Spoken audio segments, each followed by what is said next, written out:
Yeah, yeah, yeah, yeah, yeah, yeah. Don't just make your fucking beats.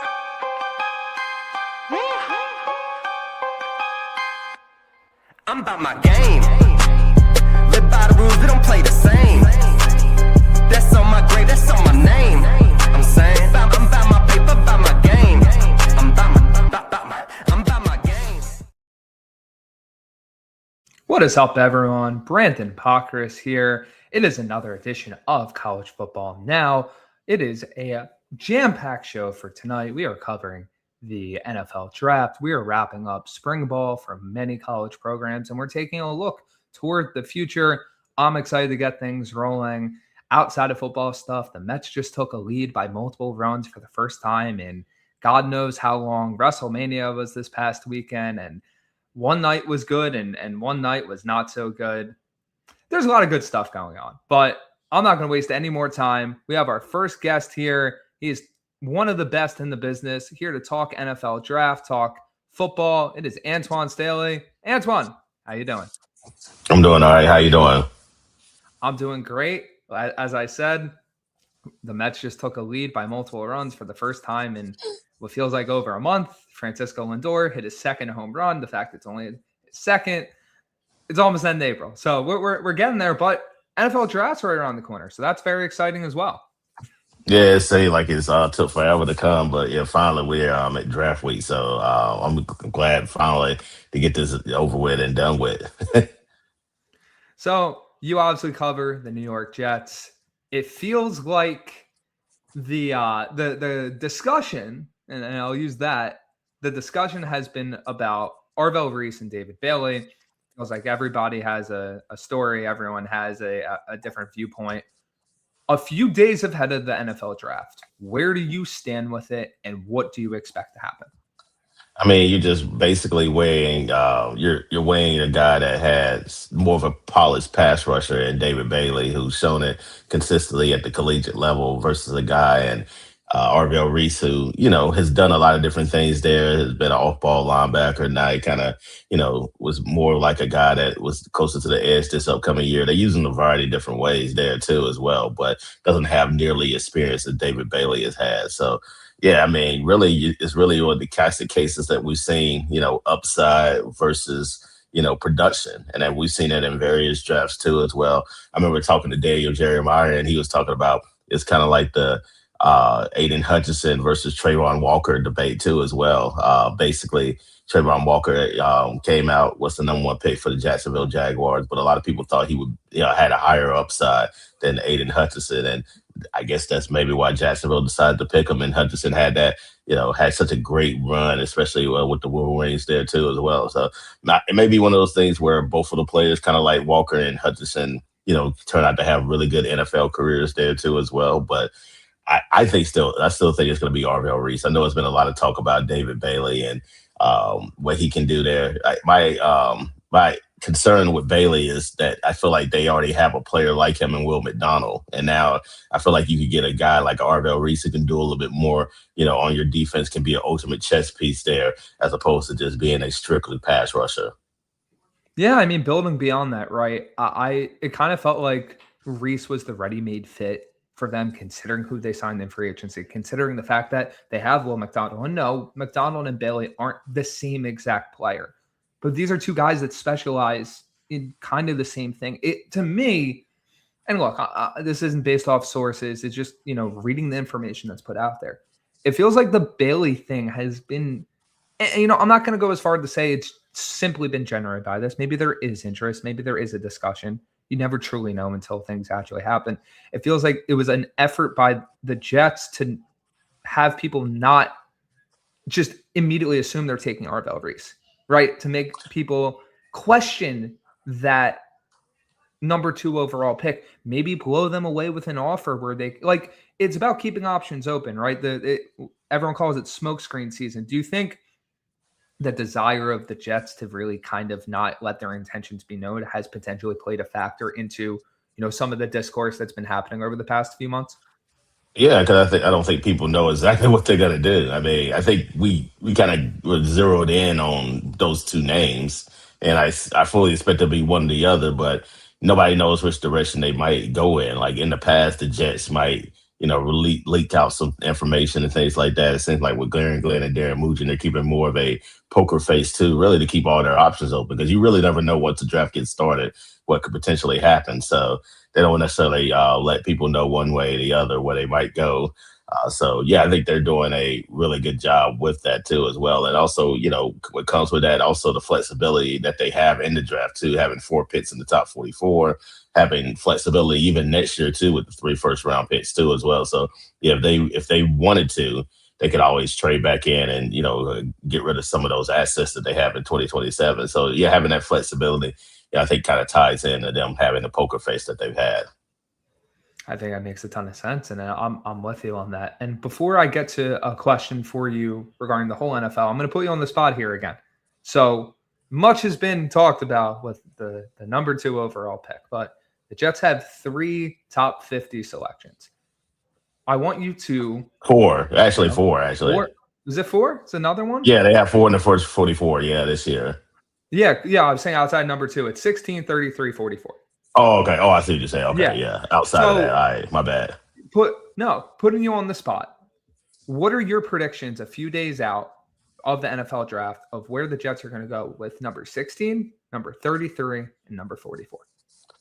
I think 16 is going to be interesting. I think if the receivers are on the board, then one of those guys it doesn't seem like it's like Jordan Tyson is getting a lot more traction too. So like he could go a little bit earlier too as well. I wouldn't be surprised if the Jets traded up because they need wide receiver help, like in a bad way. And then just the way that 16, where Mekhi Livin might be going, the Rams seem like that might be a fit for them too as well. It seems like they want another receiver in the room, especially with Devontae Adams getting older.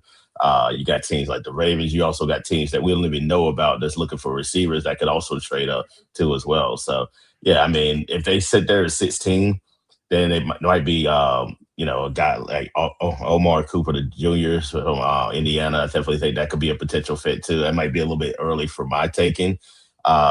I will say, like in my mock draft, I had them taking Jordan Tyson from Arizona State. So I'll stick with that. But yeah, they may have to trade up just to get him potentially. And then at 33, I actually had them. I had them taking Hood from Tennessee too as well. I felt I had them sliding out of the first round into the second round too as well. And I know there's some interest there too as well. They definitely could use some more, depth in the cornerback room too as well. Obviously trading Sauce Gardner too as well. They do have some young talent with A.Z. Thomas and Brownlee, but to get another guy in there that can also help with the pass defense, I definitely think will be good. And at 44, I mean, I think it's a number of different ways you could go. Kalen Rutledge from Georgia Tech, I definitely think is a name that has been popping up among, just talking with a few people. They definitely want to get some more depth on the offensive line and to be able to get a guard like that at 44 is a possibility. But if a guy like Chris Bell is still on the board at 44, I think that's another possibility too as well, because I think they might need to double up on receiver just simply because they need a lot of help, especially in that area. And Bell is somebody I thought had number 1 wide receiver potential before he ended up tearing his ACL for Louisville. But so those would be the kind of the picks that I would kind of lean towards at those spots. I love that. You hit on a few players that I was pretty high on, from watching some college football, a lot of college football over the past season. Bell was the type of wide receiver where it's like, if he had the frame and the overall athletic ability to really make an impact on day one. And yeah, the ACL tear is going to knock his stock a little bit, but it truly feels that, if he lands in the right situation or where he doesn't maybe have to be the 1 or even the 2 right off the bat, if the Jets double up at wide receiver, that's a guy that you don't have to rush along. You don't have to expect him to be on the field right away. And you allow him to step into that role and develop as a player to where maybe a year from now, he's a key part of your offense with the quarterback you're taking in 2027. And the other guy I want to highlight is Colton Hood. I was very impressed with what he showed on the field in the NFL Combine. I think that pick 33, it's all about how the board falls, right? That's a pick where a lot of teams trade out. That's a pick where a lot of teams stay because they're like, hey, we have a first-round grade on this guy. We're going to take him. All depends where the Jets are after day 1, how number 2 went, how number 16 went. But I think Colton Hood would be a very good option if he is still there at number 33. my last question for you, because you are very busy and I want to make sure I get you out of here on time. Night one in the NFL draft, round one, it tends to drag a little bit, but it's going to take all of Thursday night. What are 2 surprise picks that you think are going to happen? Or if not a specific pick, 2 surprise players that you think could go in the first round? I think a guy like Malachi Lawrence from UCF is going to be. It's been a lot of talk of can he crack the first round. I think he's going to be a first round pick because I think a lot of people are going to. It's going to be a premium on pass rushers. I think it's going to be a run where kind of in that middle first round, like teams are going to start to take him, and you might take a guy like that who I'm a big fan of his. I actually think he could be a first round. He is a first round talent too, but there's been some debate there whether you take him early second, early first. But yeah, I definitely think he's going to be a first round pick late in that draft too as well. And also, another guy too, in Falk in Auburn, who is also another pass rusher who's some debate there had coming off a really, down year in 2025 there, had a really good 24 season there, dealt with some adversity, obviously, firing Hugh Freeze throughout the middle of the season certainly didn't help too as well. But, we're talking about a guy that could also at least help out and run defense there early on in his career there, and where he's still kind of redefining his pass rush skills too as well. So yeah, I think both of those guys may go earlier than what people expect. I love those answers. Antwan, thank you so much for joining me. Before we get out of here, where can everyone find your work? You find me at Antwan Staley on all social media platforms. Also find my work at NYDailynews.com. Thank you so much for joining us. Hope the draft goes well for you. And before we know it, it's going to be regular season for the NFL. Thank you so much once again. Take it easy. That was Antwan Staley of the New York Daily News joining us to talk some NFL draft and Jets-centric NFL draft content. He's one of the best out there. Make sure to follow him on social media. Make sure to follow all his work. And now it's time to move on to our next guest, because now we are shifting into the realm of college football. Spring games are wrapping up, and one of the spring games that happened just last week was for the Florida Atlantic Owls.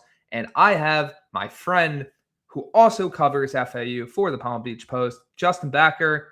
Justin, welcome back to the show. No pun intended.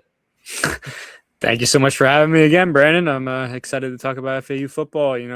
As you mentioned, the spring game just happened. We saw a lot of interesting things. So, yeah, can't wait to get to talk about this. Yeah, we are not talking about the New York Knicks. That is for Justin's brother, Dylan. We are going to keep our mental health in check because mental health. Yeah, let's not talk about the Knicks Knicks. Yeah, let's not do that. Let me just push this out the way. Maybe that's what we need to do, right? No, in all seriousness, FAU's game, we didn't see a lot of the starters, right? Zach Hitley spoke to us before the game in terms of about their weeks of spring ball, spoke after the game about how he didn't really want to push a lot of the guys that they know were going to be the key contributors for them. However, it was a game where they got to put a lot of their younger players or guys that maybe are fighting for a spot out on the field. So right off the bat, what were your initial impressions of FAU spring game? I thought the second and third units, of FAU looked pretty solid. Obviously last year we didn't see a lot of them. You didn't see a lot of Jordan Magwood, Jeremiah Dowd, some of these new guys that came in. I thought the backups looked pretty good, especially considering that Veldkamp really hasn't been able to do anything all spring. So this was really, kind of a, can the backups really, in the event that Veldkamp gets hurt during the regular season, are the backups going to be reliable? I thought they looked pretty good. Obviously the spring game you can only take so much out of because they're playing against their own defense. So, they see each other all the time. They're very, used to the schemes that, both sides run and things like that. I'm sorry if you hear my dog barking in the background, by the way. But, yeah, you can't only take so much out of the spring game. But I don't know. I thought the backups looked pretty solid. Jordan Magwood looked like he could command the offense. He was out there with most of the first teamers, which is, that's an encouraging sign. Because like I said, in the event that Veldkamp, gets hurt during the regular season or something like that, obviously he's been dealing with that shoulder injury and whatnot. So, it's important that you can get your backup to look capable with the first team, which I thought he looked pretty good. Obviously he threw one kind of ugly interception that I think Zaire Horton ended up coming away with, but that's going to happen from time to time. But other than that, I thought he looked fine. And, like you said, we didn't see much of the starters, which fine. That's really not the point of the spring. We kind of already know what Easton Messer can do. We already know what, Dom Henry can do. All these guys that are returning from last year. There's a bunch of retention. We kind of already know what they can do. We saw them all last season. So, I thought we got a good look at the second and third teams. And, all in all, I think they look pretty solid. Yeah, I would agree with that. I think moving beyond Magwood, Jeremiah Dowd, as you mentioned, was another quarterback that was really impressive, right? And, in the spring game, you're not looking for specific schemes. You're not looking for, hey, what's the play calling in this situation? It's more about performance, right? How are guys performing that are put into situations that they may have not been put in before? And I look at someone specifically like Dowd. Not only did he show off a great arm, the ability to get through his reads, but the accuracy was very high level. I mean, he should have had a touchdown early in the game, if not for a drop. I mean, it was a perfectly placed pass right to the receiver. He just couldn't haul it in. He was fitting balls in between zones. I mean, the one that comes to mind is to Chase Henning, right in between the cornerback and safety. That's a throw that not many underclassmen are making. The fact that he's making that throw already shows the ceiling that he has. Obviously, it's one game. We didn't have a chance to see him the entire spring, but the fact you have that type of player in that room, it's very hard to project year to year from college football, but you're at least going to have him next year by most accounts. He's a true freshman, early enrollee into this scheme. That's the type of stuff you want to see. And now building upon that, I think sticking with the offensive side of the ball, and we'll hit defense in a little bit. I think the run game was extremely impressive, right? Caden Shields done that first drive of the game before the Magwood interception was carrying the team down the field, really helped them get into the red zone. I think Leonard Farrow really showed off the speed and explosiveness that he's bringing to the table. The way he hit the open field and was churning out big plays, or really the big play that he had, that's something they didn't have last year at that position, right? That's something that is going to be crucial for them this year. And then the last position I want to talk about, the wide receiver position, right? Easton Messer didn't play that many snaps. Boy, oh boy, did he make them count, because he had multiple receptions and got FAU right into the red zone. If you were expecting anything else from him, I don't know what to tell you. Now, health is going to be important. He has been battling a hamstring injury this spring. You would assume that is ready to go by fall camp, but look, soft tissue injuries, you never know. Obviously, you're going to assume the best and go from there. Nick St. Joseph Jr. had a knee injury. I feel so bad for him, man. That's just brutal. We don't know the full extent of it. Zach Kittley said they were going to know after imaging. We haven't heard anything about imaging. He's a player that I'm sky high on, and I really think that, whether it's this year or whether it's next year, I think he can be a key member of this offense. He has all the ability. His contested catch ability is off the charts, and the more he grows into his body and really understands how to play the position in this scheme, I think the sky's the limit for him. But moving on from him, I think the two receivers that really stood out to me the most, especially considering the injuries that they had, especially considering what was really on the field, I think it was Jamari Powell-Watson and Kelby Volson. Kelby Volson was one of the fastest players on the field. There was two more plays that he could have had touchdowns on if the ball was just on target, right? He got overthrown, but he was open by a wide margin. And the funny part is, with how crucial speed is to his game, his one touchdown came on a contested catch, right? And then Powell-Watson, a player that Zach Kittley talked up after the game, had a catch and looked phenomenal in space. He's the player that had 3 touchdowns in one of the scrimmages that FAU had. I want you to talk for a quick second about what this wide receiver room could look like, especially with the depth that it seems like FAU could have. Yeah, I want to highlight Kelby for a second. What you said, he showed off the speed, obviously, but he made a contested catch for a touchdown. Obviously he's showing off really the full tool set, really, if you will. He's not just gonna speed, streak routes, whatever. He's not just a deep threat. He can also make a play in traffic, and I think that's huge, especially for a receiver like him who's familiar with Zach Kittley's system, as he was a part of Texas Tech's offense for however many years he was there. And, he's familiar with the system, which I think is huge. Familiarity is always good. The whole team is really familiar with each other. So it only helps if, you bring in a receiver who, it's an easy transition when you're already familiar with the head coach. You're already familiar with the system he's going to run. So, familiarity is always good.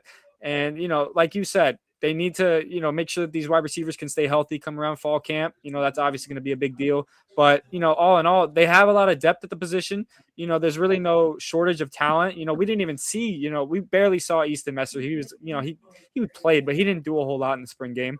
Dom Henry didn't even play. So, there's a lot of depth at the position. They can make a lot of plays, and I think they'll be a very fun group to watch. Again, last year's group was fun to watch, and I think they've made quality replacements for the losses they have suffered. Obviously, Assad Wasim left. They bring in Volson, who's pretty similar to Wasim. He's not the exact same player, but he's kind of similar. He's probably going to have a similar role. Obviously they lost Jay Sean Platt last season too. So, I think they've brought in, some quality replacements and, some guys that were on the team last year are going to take a step up in the depth chart, and that group should be very productive again. I don't see why not. I don't see why they wouldn't be. I agree 100%. Now, looking at the defense, it really felt like, at different points of the game, the trenches made some noise. The linebackers made some noise. And there's a player I want to touch on in the secondary in a bit of a standalone thing to wrap things before we get out of here. But looking at this defense, what did you see from them in the spring game? Turnovers.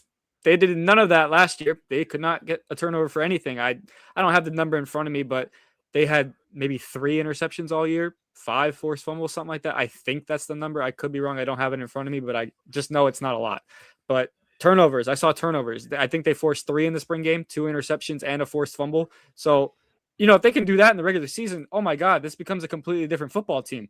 That was the main issue last season. It was like a big joke. Like, hey, we don't have an interception 8 weeks into the season, something like that. I forgot which member of the secondary said it last year, but he even said like it's like a big joke. And I'm thinking like, well, it's not a joke. You guys actually don't have any turnovers through the first 8 weeks. It's not a joke. It's a fact. So, turnovers is what I saw. That's a very encouraging sign. I mean, we asked Kitley about it too. And he seemed pretty encouraged about it. Obviously Kitley doesn't want his offense turning the ball over, but to see his defense be able to force turnovers, especially against an offense such as Kitley's, where, they run at a fast pace, they're very efficient, they don't make that many mistakes. So to see your defense kind of lock in and really force some turnovers, especially with some of the freshmen, Justin Weatherall got an interception. That's a freshman doing that.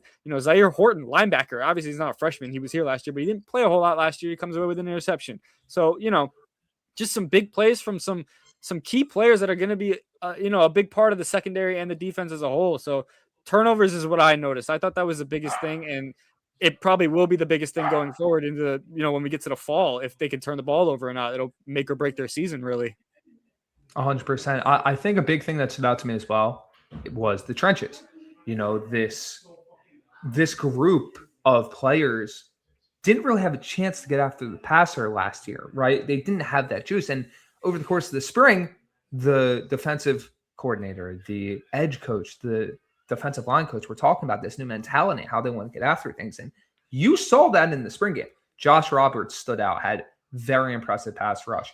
I will add that Kenyon Garner, the transfer, looked phenomenal. I was very, very impressed with what he put on display. He was one of my favorite transfers that they grabbed in the portal, and I really think that he can make a big impact if he gets on the field. I think Roberts was a massive retention on the part of FAU, played a lot as a true freshman. I think with him putting on weight, as he talked about following the spring game, I think he's in store for a breakout year 2. But my last thing before we get out of here, maybe we'll have time for one more question. We'll say, Justin Weatherall, very impressive this spring, capped it off in the spring game. Talked about Nick St. Joseph. I want to hear your thoughts on, the chances of FAU using some of their younger players, maybe some of their underclassmen, because in this day and age with so much movement in the transfer portal and so much roster turnover, it feels like a school like FAU needs to be able to have guys that were freshmen that maybe didn't get on the field immediately. And even in some cases, like potentially a Weatherall in my eyes, have freshmen that are instant impact, because otherwise you're kind of playing with fire Do you agree with that? What do you expect this year? I kind of wanted to get your thoughts on that because that's a very big talking point in this modern day of college football. Yeah, I definitely think it's it is very consequential because okay, I'm gonna recall 2 seasons ago when FAU had a star safety by the name of CJ Hurd. That was one of their best players in the secondary, one of the best players really on the defense as a whole. And they really only got 1 season out of him because then he entered the transfer portal and ended up leaving for Vanderbilt. Good for him. That's great. Going from FAU to the SEC, that's awesome. He definitely deserves that. He's a very great player.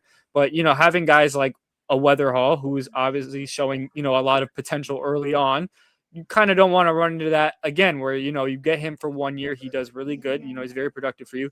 And then he leaves. If that's going to happen, you want to get him on the field now. Get him on the field now, make him productive now so that when he does leave, you don't go, damn, we had him and, now he's on a different team producing and, we couldn't get him on the field. No, you want him on the field now, making an impact now. So, I like I said, I'm going to recall the CJ Hurd 2 years ago where that happened. They had a freshman, came in, he made the 2 deep as a freshman right before the fall season started. I would argue maybe he was their most impactful player on the defense that year. I believe he led the team in tackles. I could be wrong. It was 2 years ago. I don't have the number in front of me, but you don't want to run into that situation again, especially with someone like Weatherall, who I wouldn't say he parallels CJ Hurd or anything, but you do see the similarities given how recent it was. So it's very consequential and you want to get them on the field right now. Yeah. And at the end of the day, the perspective I take with it is you want to get your best players on the field no matter who it is, right? Another team I cover, FIU, had ironically, safety by the name of Josiah McGrew. True freshman, impressed all throughout the spring, gets to the summer, wins one of the starting jobs, is a freshman All-American essentially, and is now at Arizona State, right?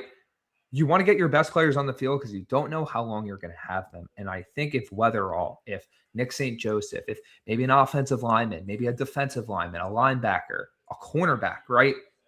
Even a running back potentially. If those are your best guys, you got to play them, right? There's no need, especially where expectations are so much higher and everything is elevated.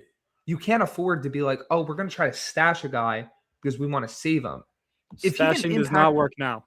No, that does not work in 2026. If he's one of your best and he can make an impact now, you got to put him on the field. But we do have time for one more question. So before I get you out of here, a lot of recruiting coming up in the college football world.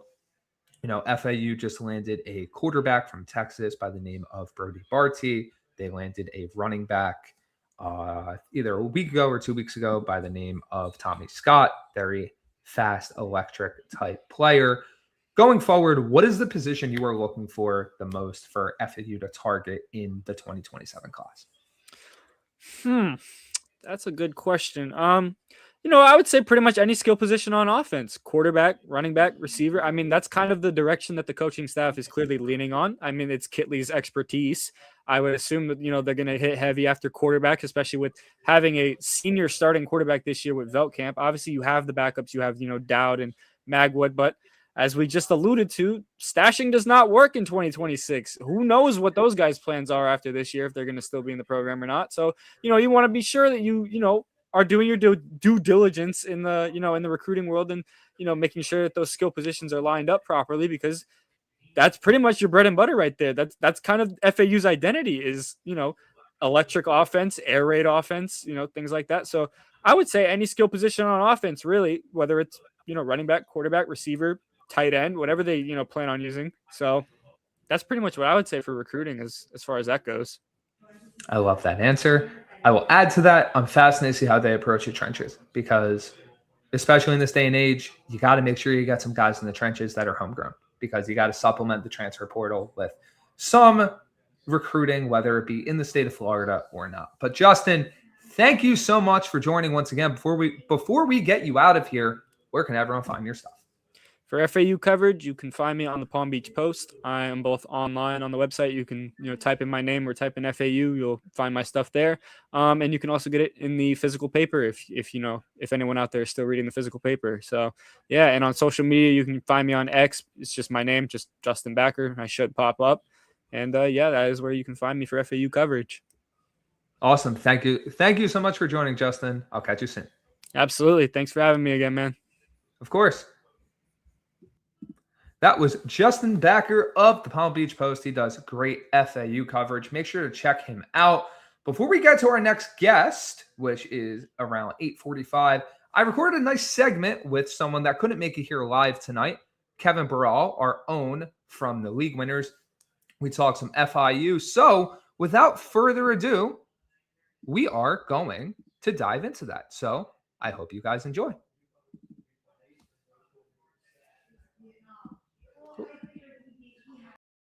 FIU football is our own Kevin Barral. Kevin, how we doing today? I'm doing good. Spring's over, so we got a little break in between, but I feel like college football's a year-round sport regardless, so I'm sure we'll be getting some news at some point. But yeah, I'm excited to talk, and first show as a member of the League Winners, so I'm excited. Awesome. And yeah, it was a very eventful spring for FIU, a lot of new faces. We both had a chance to cover the spring game. We wrote our spring game recap together. So I'm going to give you the floor right here. Tell me your biggest takeaway, your biggest observation from the spring game.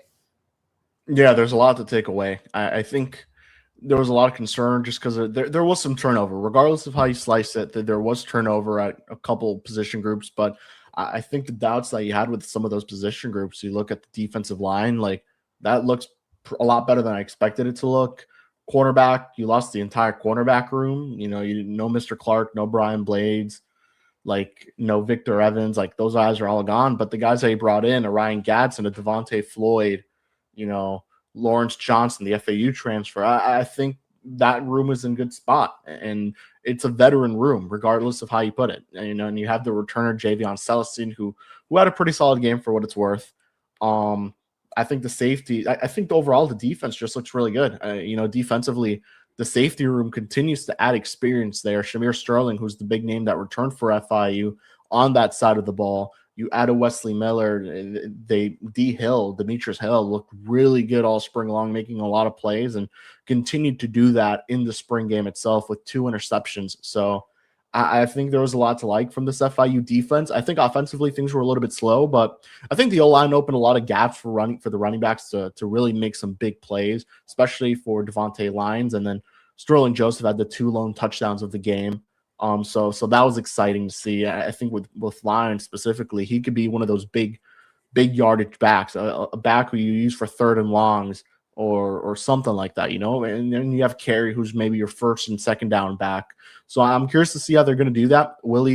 Head coach Willie Simmons was pretty clear. Like, we're not going to be able to replace Keyshawn Owens with one guy. It needs to be multiple guys. And we see that in baseball. We see that in a lot of sports. So this isn't anything new.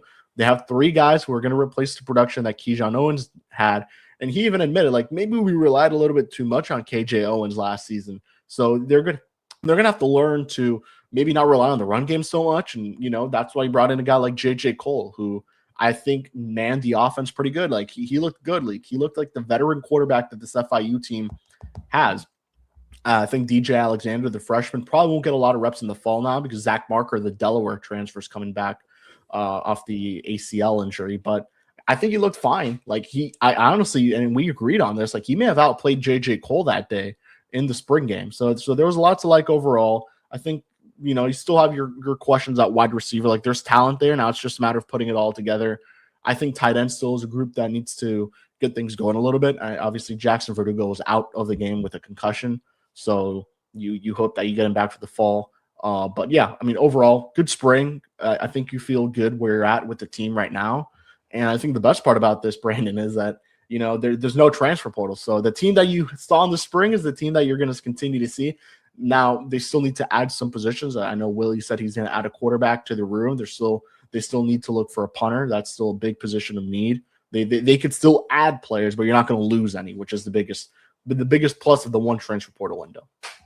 Yeah, I mean, you basically hit on almost everything. Having a chance to watch this spring, there was a lot of things I wanted to watch, right? Because between your mix of returners and the new guys you have coming in, there's a lot of interest. There's a lot of intrigue of like, okay, how are things going to actually look? And, I will say the beginning part of the spring, it kind of felt a bit different than a lot of football I've covered. I felt like the offense was ahead, which is a great sign, by the way, because usually the It's the offense other way around. Yeah. Yeah, I mean, I was a huge fan of what JJ Cole was doing. I felt like there were some practices where he wasn't missing throws, right? Perfect placement, deep ball accuracy, throws over the middle of the field, right? Something that wasn't always a given for FIU last year, right? I think the wide receivers all flashed, whether it be a Kyle McNeil, whether it be a Greg Gaines III, who had a phenomenal spring game, whether it be a JoJo Stone, a Tyson Carter, who, we sent around an Instagram story the other day running a 4.25 in the 40-yard dash laser time. That's impressive speed, and he showed that all spring. The tight end room flashed. To your point, the offensive line, all the starters weren't even playing together, and they were still opening up lanes, right? So you have all these good things going on with the offense, but then the defense was probably the biggest, okay, how's this going to look? To your point, Gadsden looked really good. Lawrence Johnson was probably my favorite overall defensive back the entire spring. Courageous Hayes, Eric Johnson, all these different guys flashed. And then that's not even talking about the linebacker room. I think Josiah Taylor was one of the best overall players this spring. I think Pickle Stewart, his speed popped off the page. His speed is extremely impressive at the linebacker position. And each practice, he looked like he got even more comfortable. And then to bring it to a point that I want both of us talked about, I was really impressed with the trenches on the defensive side of the ball. And that was a big question for both of us heading into the spring. And yes, it's only the spring game. Yes, it's not exactly a indicator of regular season success, but that unit, whether it be the Biscayne team or the Navy team, they both were very impressive. Yeah, I was surprised. I was surprised to say the least, because if there was one room that really underwent a lot of turnover outside of the cornerbacks, it was that room. You lose Keegan Davis on the edge, you lose Quaylen Hill on the inside with as well as Sue Aguiloy, the Marshall, who was a Marshall transfer last year.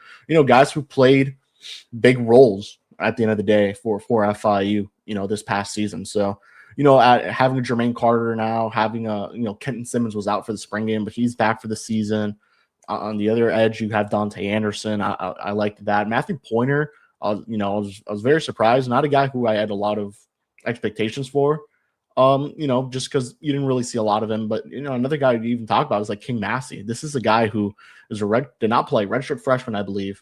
So and he does not look like your typical freshman. He is a big dude. So I'm excited to see what he does. Lamont Green Jr. also had a pretty good spring game. It's these guys, that had good spring games. But at the end of the day, I do put stock into the spring. You definitely have to now, especially with the one portal window, because this is your team going into the rest of the way through. But I think it's going to be in the fall when you really start seeing who's actually going to make the impacts, for the season. So we'll see if a Nick Watson, who did have a really good spring game, ends up actually playing a factor into the season. I think that goes with a lot of these guys on the defensive line. But I think just knowing that you have depth at the position and quality depth is the biggest thing, because injuries happen. We saw that last season, a lot of injuries, and that is just something that's bound to happen through the course of a season. So at the end of the day, I liked what I saw on defense. It was really good.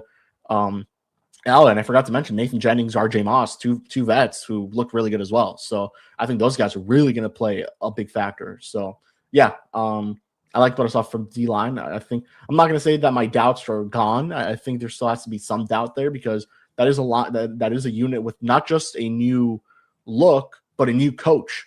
So those guys have to learn a new coach as well. And defensive coordinator Jovan DeWitt told us that they only instilled very simple calls throughout the game. Nothing too complex, nothing too crazy. They'll start to add more during the fall, which that's standard practice across the country. So I'm excited to see what that looks like now in the fall, and I'm excited to see who ends up actually coming out on top in that defensive line. 100%. And I asked head coach Willie Simmons after his spring game, the difference between last year's defensive line unit and this year's. And the main thing that he emphasized was he feels like they have more depth. And to that point, it's going to be really interesting to see who emerges over the course of fall heading toward week 1 against USF. And I'm going to put you on the spot here now with my next question. You have the right to change it going forward. But if you were to give me one breakout candidate on the offensive side of the ball and one breakout candidate on the defensive side of the ball, who would they be and why? offensive, I think Jackson Verdugo is breaking out. I think he's going to have a big year for this FIU team. No longer playing behind Dallas Payne. So that's a guy who I'm really excited to see. I think he's really going to break out. And he's now a sophomore. Like, he played a lot of snaps in his freshman season. You needed that. He needed that. And this coaching staff loves Jackson Verdugo. They think that is a star in the making, and that could be the next big tight end for FIU. On the defensive side, I think you're going to appreciate this answer. It's Lawrence Johnson. I think being the guy, now cornerback one, that's how they view him, and they're going to view him as he's going to have a lot of an opportunity to really make an impact. He's a fast guy, good at football IQ. He's got experience under his belt. That's what you need, and I think those are two guys who I think we're really going to break out. I'm doing the article on this, actually, so those are two guys who I'm definitely mentioning in the article. So, yeah, I think Lawrence Johnson and Verdugo are your two breakout stars for 2026. I love those two answers. I'm going to give two as well, and we'll probably revisit this as we get closer to the season. Offense, I'm going to go with JoJo Stone. I'm very high on Kyle McNeil. I'm very high on Greg Gaines III, but I think Stone, with his versatility, and it looks like he's bulked up as well and still has retained his route running, his speed, I think he's in store for a major year. This is a guy with top-tier pedigree, top-tier talent. He started at Louisville, right? This is someone that was recruited to play at the P4 level. I think with the opportunity this year, he's going to be a major factor for FIU's offense. I think has a shot to finish as the team's wide receiver one. Defensively, I think we're in store for a much bigger Josiah Taylor season. He was impressive last year. I think you're seeing an increase in his coverage ability this spring. I was impressed by that. The instincts are off the chart in the run game. I'm very, very excited to see what he does this year. And I think he's going to really step into that Johnny Chaney role in the middle of the FIU defense. My last question for you before we get out of here, what is your biggest storyline for FIU heading into the fall? That's a good one. I think one of the bigger storylines that I'm going to follow at least is the running back room. How do they divide the reps? Because they're three talented running backs: Carey, Lyons, and Joseph. Those are three talented backs, all three who played last season. Don't forget Jaden Ford. Yeah, Jaden Ford too. I think he's going to factor more into the special team side of things with the returning and the kick returning and the punt returning. But I'm looking at those three guys. I think those three guys are going to be the biggest impact backs. Jaden Ford will probably get in there here and there when maybe FIU is getting blown out or blowing out a team. But I'm excited to see how they split the reps. We thought they were going to split them pretty evenly last season, and that ended up obviously not being the case. I mean, Keyshawn Owens had the best season for an FIU running back ever, and we'll see. Hopefully he gets his name called on Thursday or during the next couple of days of that draft. Probably not on Thursday. But yeah, that's something I'm following. I'm going to follow how they divide, also like how do they divide these reps at wide receiver? Who's going to get the most catches? Who's going to be the guy that wide receiver 1, 2? How are they going to divide that? It really didn't seem like they had that answer at the start of the season. It kind of formulated as the season went on. And then defensively, I'm excited to see that safety battle. That safety battle is going to be interesting. Shamir Sterling's the starting safety. There's no question. It's now who is the number 2 next to him? Is it going to be a Wesley Miller? Is it going to be Demetrius Hill? I mean, those are two guys that I'm really looking at in this battle and seeing how they look. And there needs to be some sort of – now this is the third one I'm going to look at. Who's the next Josiah McGrew? Who's going to be that next freshman that really comes out above the rest and plays? That could be a Jaden Ford. And that could be a freshman on defense. I know you're high on Eric Johnson. Maybe he could be that guy. So there's a lot of options there. I think this is a good freshman class. I think this freshman class, the difference is maybe they're 1 year away. And I think the last thing we need to talk about is what the hell are they going to do at punter? Like, they have been using Robert Jermenska this whole time as like a kicker and punter. I don't think they want to do that. I don't think they should do that. And when are we going to see Noah Sedan? When are we going to see Noah Sedan kick? We need to see this. I know they want to use him as a kickoff guy, but man, maybe he's a better field goal guy. Like maybe he could do both. So that's as crazy as it sounds and as funny as it may sound, and nobody may care. Special teams was a big issue for FIU last season, especially early on. And it kind of straightened itself out when they brought in Noah Grant to end up doing both the kickoffs and the field goal. But that was a big issue for FIU. That I'm not going to say it lost them games, but they had multiple games where they got a punt blocked or they missed field goals in crucial moments. Noah Grant missed a crucial field goal against Kennesaw State. Not saying that cost them the game or that's the reason they lost, but it played a part in it. So those are definitely a couple things I'm looking out for during the spring. I think special teams is a big question mark still. I think you hit the nail on the head. You took the one that I was going to say right out of my mouth.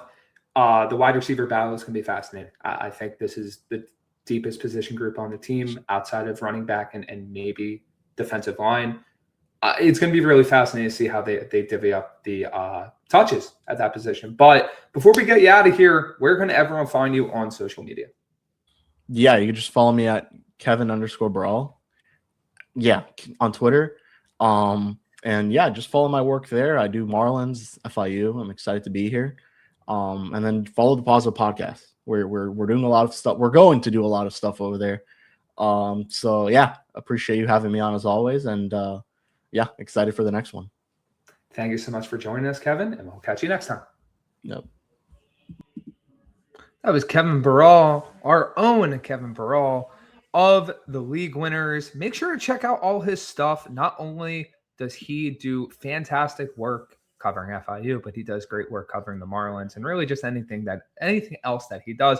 Really excited to get him on the show live in a few weeks, in a week, whenever he has the time. He's a very busy man. So tying into that and leading into that, FIU's first opponent of the 2026 season is the USF Bulls, and who better to talk USF Bulls with than our own Mackenzie Neglia. Mackenzie, how you doing? Hey, I'm good. Can you hear me? I can hear you. Yes, loud and clear. My headphones aren't working, so we're just going to go with it today. Technology is it's a journey. I dealt with that when I had to do the show in the car the other week, as Thomas can attest. Had to figure out the mic. I learned that the lav mics and the AirPods don't go well together. All the fun stuff. So key thing: two Bluetooth things usually don't mix well together, especially when you're trying to connect them to the same thing. Yeah, it happens. Yeah. Before we get into the spring recap for USF, the former head coach of the USF Bulls has decided to make some headlines, and I'll use that in the nicest way that I can possibly say it. Mackenzie, you and I have both seen the online internet backlash, I'll put it, from these comments. We had a chance to cover Alex Golish's last season at USF last year. We had a chance to see it from the very beginning. I had a chance to cover the upset of Florida in the swamp when USF did that last year. You and I had a chance to cover many important games throughout last year. You even covered the last game of the Alex Golish tenure at USF. I kind of just want you to take the floor here and talk about your thoughts of really what that comment meant and how that does that go against what he's talked about? Does it not? Yeah, because this is very important, right? Like at the end of the day, this is something that intrinsically ties into what we're going to be talking about when we're talking about the 2026 USF season. Yeah.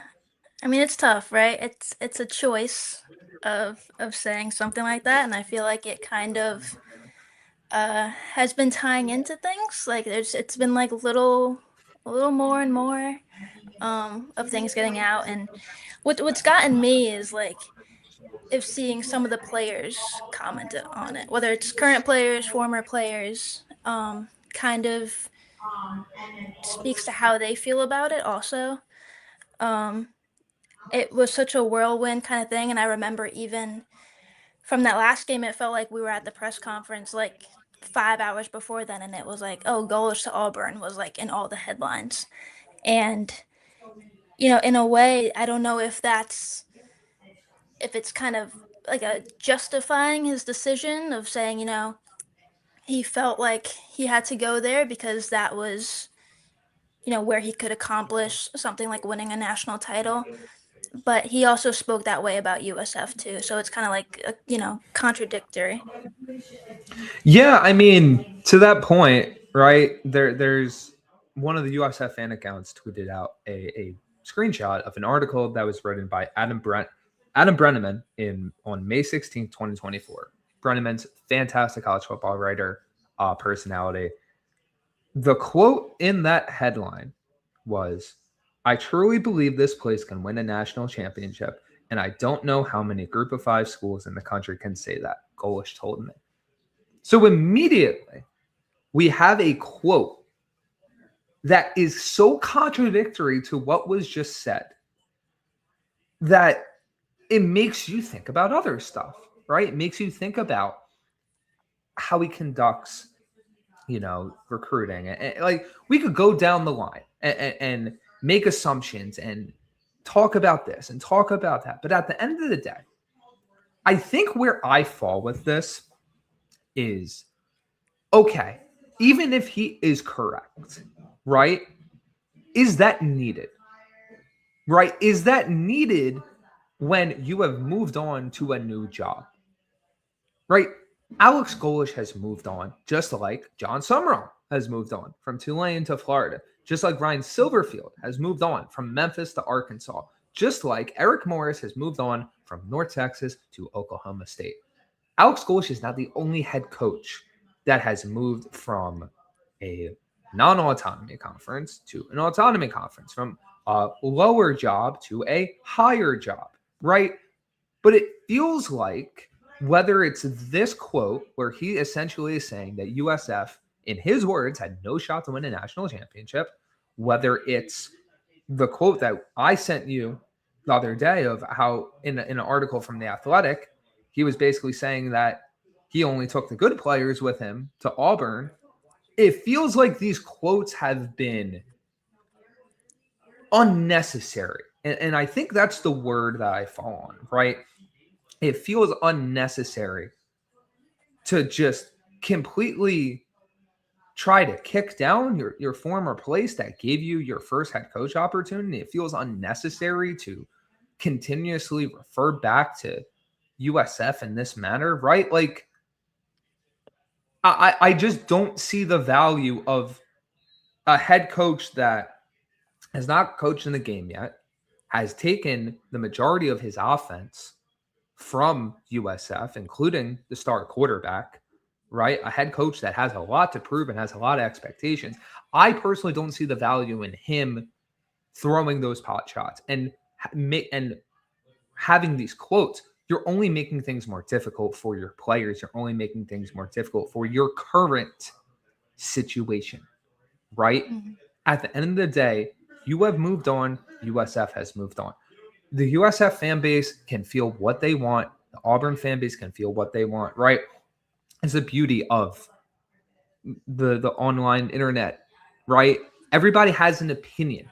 Everybody has a take, right? That this idea that sports dialogue has been democratized to the point where everybody can talk and interact and really put out their opinion on a story like this, right? But when you really boil it down, right? Golesh is what Golesh is, right? He was the coach that really helped turn around the USF program to get them back on the right track, but he's also the coach that didn't get the job done. He is the coach that did not get over the hump. He did not win the big games in the American. He lost to Memphis. He lost to Navy. He couldn't beat Tulane, right? So we have to acknowledge the reality of things. The reality of things is this. You don't need to be throwing pot shots at this point. And that's the truth of it, right? If you build the program at Auburn and you win at Auburn, yeah, you will have a shot to win national championships. But I don't think it serves anybody anything good on any side to keep referring to the past, to keep referring to what was. Because I think at the end of the day, that will only, for his sake, mean that the Auburn program is not as focused on winning as it should be. And I think it's simple as that. Yeah, and to your point, I mean, I'll say, about Summerall, like, I feel like you don't see anything else about these other coaches that left the American about like bashing their own program, right? Like Summerall was very successful at Tulane. He donated a bunch of money to their program before he left, and he's only ever said good things. And now he's likely going to be successful at Florida too, and he's never, like never went back on it. And also, it's been a discussion about, USF can't win a title because of the conference that they're in, but that's the other goal that they're kind of working towards. That's not like a staple, like they're going to be in this conference forever. It's like been in the talks of, moving forward and everything else that they have going for them too. Right. And to your Summerall point, it'd be one thing if a head coach like Summerall is saying that has made it to multiple American Conference championships, right? That was not the case for Alex Golich. So it's a situation where, let's face it, he's not doing himself any favors and he's not making any new friends. At the end of the day, the results will be what the results are. If he wins on the field, he can shut a lot of people up. If he doesn't win on the field and USF, which this ties into our next topic of conversation, succeeds this year, there's going to be a lot of loud people. We both had a chance to cover the spring game at USF this past weekend. I want to get your overall thoughts on what you saw and what you're looking forward to watching as we head toward fall camp. Yeah, I mean, I really wanted to see like how what we've seen in practices come together, and I think it did that. You had close to like 4,000 fans there, which, yeah, in terms of fan turnout, like that's huge. And I think that makes it even more special. They came out on a hot Sunday afternoon and supported the team. And, what I love about the spring is I feel like you get to see a lot of the roster play, which might not be the case entirely for the season. But I mean, in terms of like the main things that stood out, that the quarterback battle is going to be something we're going to be talking about up until week 1. But I think the trenches were very impressive. I think the secondary was a lot of fun to watch, but I would say the running backs probably stood out to me the most.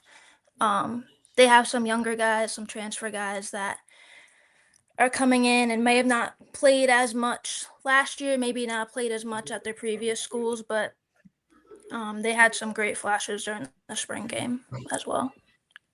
Yeah, and I think that's the biggest thing for me. Like, it wasn't a spring game that was dominant one way or the other, right? It really felt like the offense had a ton of great moments. The defense had a ton of great moments, which is good, right? One unit isn't dominating any other. I would say the run game, very impressed with Chase Garnett. That's a player that you and I have talked about multiple times. Very high on what he can do at the position. I think that Jason Collins Jr., the Morgan State transfer, was phenomenal. That big touchdown run was one of the best plays of the entire day. Lane opened up, the speed, he hit the hole, he was gone. I will say that Trey Kinkle, that Connor Matthews were impressive as well. DJ Crowther had a big run as well. And we didn't even get to see a ton of Alvin Isaac, which could legitimately be the starting running back. Like, there's so much talent in that room, and it was cool to see that on display. To kind of touch on what you talked about in the quarterback room, I think that's a competition where it really is going to come down to what USF wants to be and how they want their quarterback to operate, right? Because both guys bring something a little bit different to the table, right? It felt like Michael Van Buren was on time, was accurate, was getting through his reads, but also had that escapability, and that internal clock was at the level of like a more veteran player, right? A guy that knew where he was going with the football and knew when it was time to get out and make things happen. Luke Krumahawk, he did have the interception, but he also had some of the best throws of the entire game, layering passes in between defenders, hitting that throw to Cade Catan for the touchdown, hitting that throw to Odom over the middle of the field. These really high-level plays that, if that consistency is there, maybe they want that type of quarterback. So I think it's going to be very interesting to see that. I think the tight end usage was very, very interesting, something that USF did not do a lot of last year.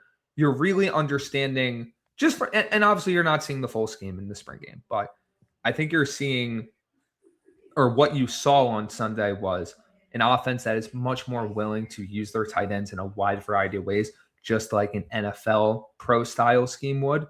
whether it was getting vertical, whether it was blocking, whether using them in the flat. It feels like that is going to be a central part of the offense. And I'm really excited to see what guys take the lead in that room. I think one's going to be Wyatt Sullivan. Like, I think that's going to be a key member of the USF offense. Who's the next guy? Who's the guy after that? Because specifically the pro style scheme, you're not just going to rely on one tight end for all the snaps. And then offensive line, we're going to see. I'm interested to see the combination that they work out. Before we get out of here, I have 2 more questions for you. Number 1, who stood out to you on the defensive side of the football? I have my player. I want to see if we're on the same page with that. I think we might be on the same page. I'm going to say number 1, probably Messiah Limehouse. Yep. I was extremely impressed with how, obviously you want to see your cornerback come up in the run game and tackle. He did that. His coverage skills were extremely impressive. The way he was able to run with receivers. The play that stands out to me the most was when he was able to flip his hips fluidly and break up that pass intended for Joshua Porter, who also looked very impressive during the game. He looked comfortable, and it's another example we've talked about with FAU, with Justin Weatherall. We've talked about it with FIU. By the example last year with Josiah McGrew. If he's one of your best guys, I don't think there's any reason for him not to be on the field because he has the talent, he has the pedigree. If he's comfortable enough and the coaching staff trusts him, that's something that can pay huge dividends over the course of a season. I will say some other players that stood out to me. Ryan Jenkins on the defensive line was impressive. There were multiple interior defensive linemen. I think freshman Peter Ramel had 2 really good run reps. Demetrius Gathers had a 6 spin move or pass rush move to rack up a sack. Like, there was a lot of flashes from all different levels of the USF defense. And I think I will say, whereas like offense, I'm more positional focused. I'm really excited to see how defensive coordinator Josh Aldridge fits all the players into his scheme, right? How he fits them into what he wants to do, because there's talent at every level. It just comes down to who emerges at those spots and really who's able to do the job at the highest level. And my last question for you, recruiting season's about to pick up in college football. What is the main position you are looking for USF to target over the course of these next few months? I put you on the spot, so take your time. Yeah. I mean, we talk about the trenches looking good right now. I don't think you could really recruit too much there. In terms of like, you're always gonna need those guys. And of course, it's a very physical position. Definitely on the defense too. I think kind of maintaining, we're looking into this season. We had Mac Harris and Jalen Schuler kind of lead the linebackers. We don't have them this year. We have some new guys, but I think maintaining that presence. I'm going to say focusing on the defense for right now. I'm going to take an opposite approach. I think you're spot on, but I'm fascinated to see how a recruiting operation led by Brian Hartline is going to target wide receivers. I'm excited to see what players they prioritize, what type of guys they go after, and really how they attack that process, really starting from now until the end of the summer. So I think it's going to be a very interesting and enlightening recruiting process, because this is the first true high school cycle that this staff is having. And I think we're going to learn a lot about them from the type of guys they try to bring in. But before we get you out of here, Mackenzie, where can everyone find your work? Yeah, all of my stuff is with League Winners, and it's on my X or Twitter, which is just my first and last name. Mackenzie, thank you so much for joining us. We'll catch you next time. Of course. Thanks for having me.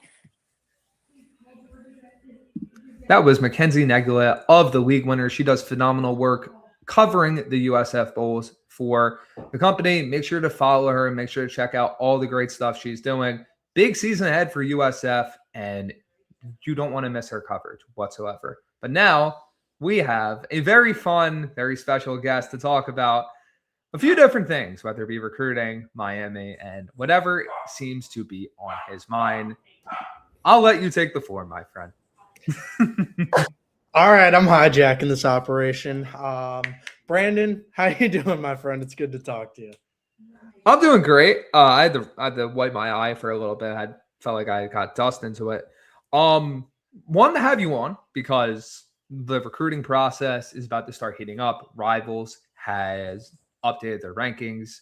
Some very prominent Florida players have moved up in the rankings. But before we get to that, I want you to talk about the Miami spring game because you had a chance to get out there and cover what is shaping up to be not only this year, but going forward, one of the more important programs in all college football.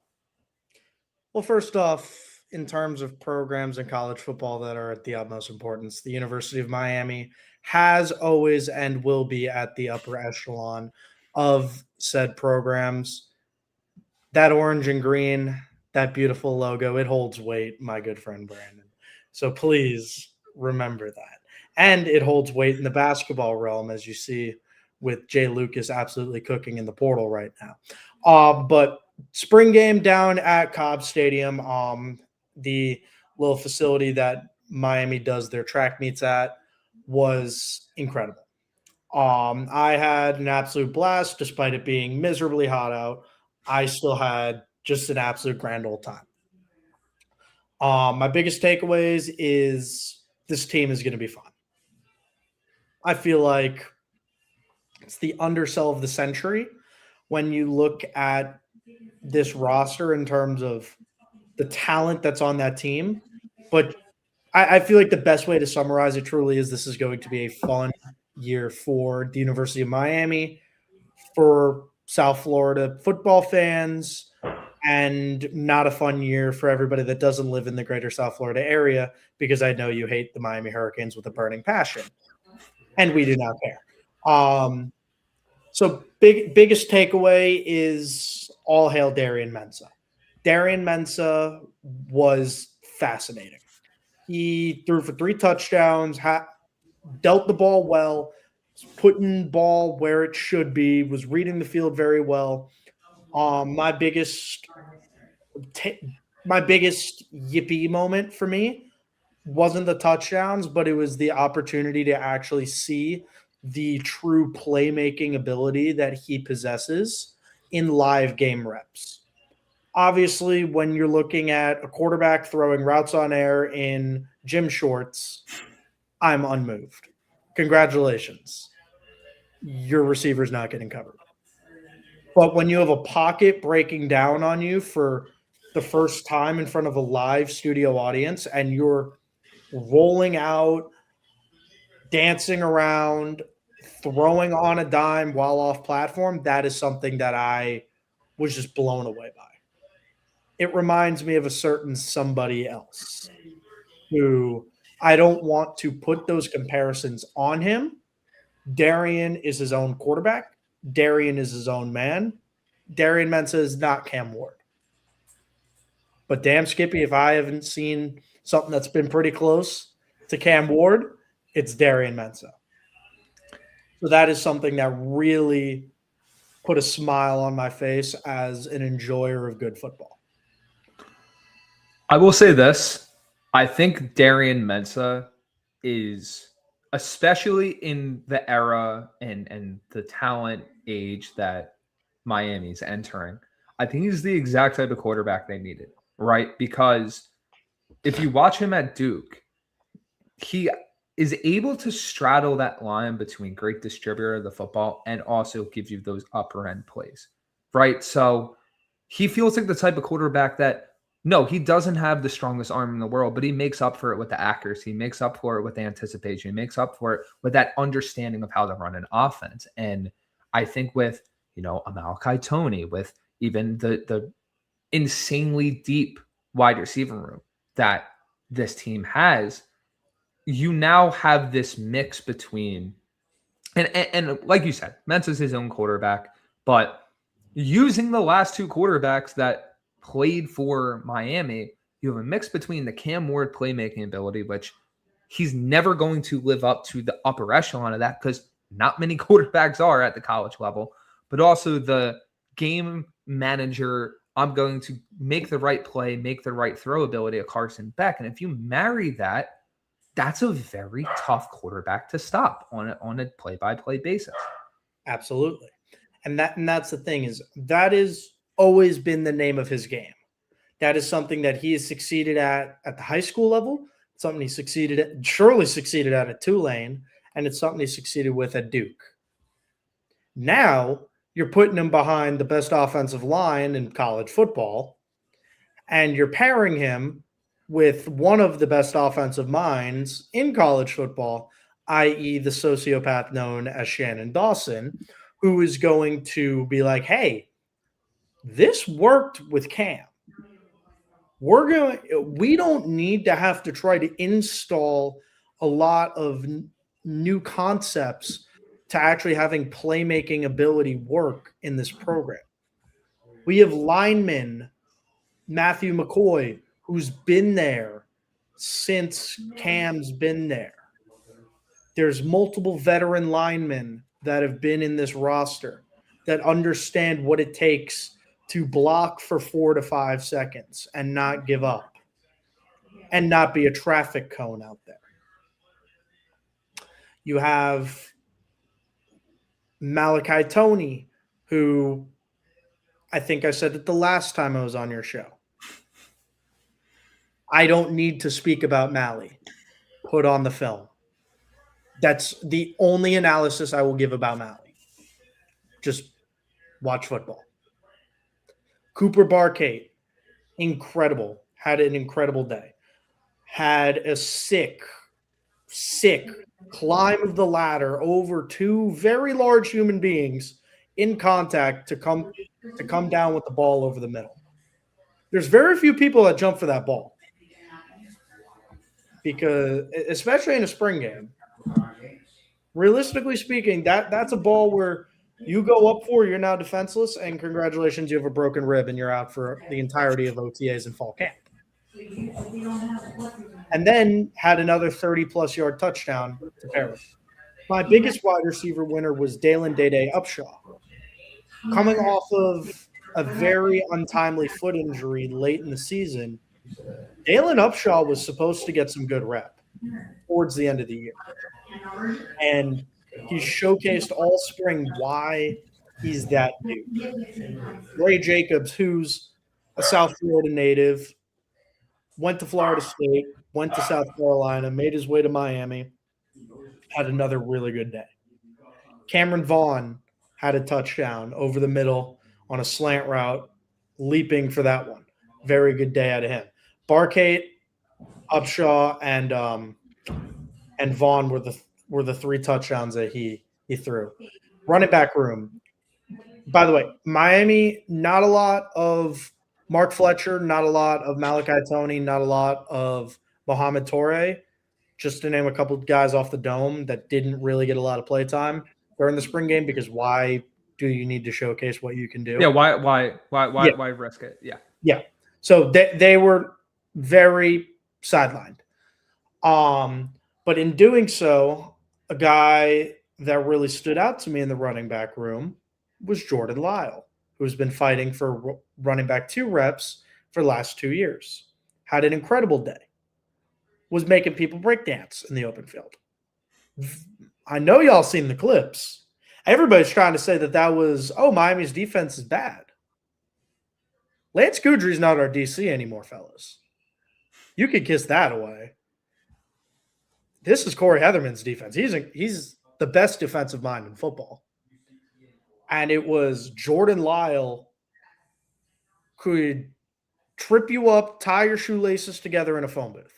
That's the type of just shifty back he is.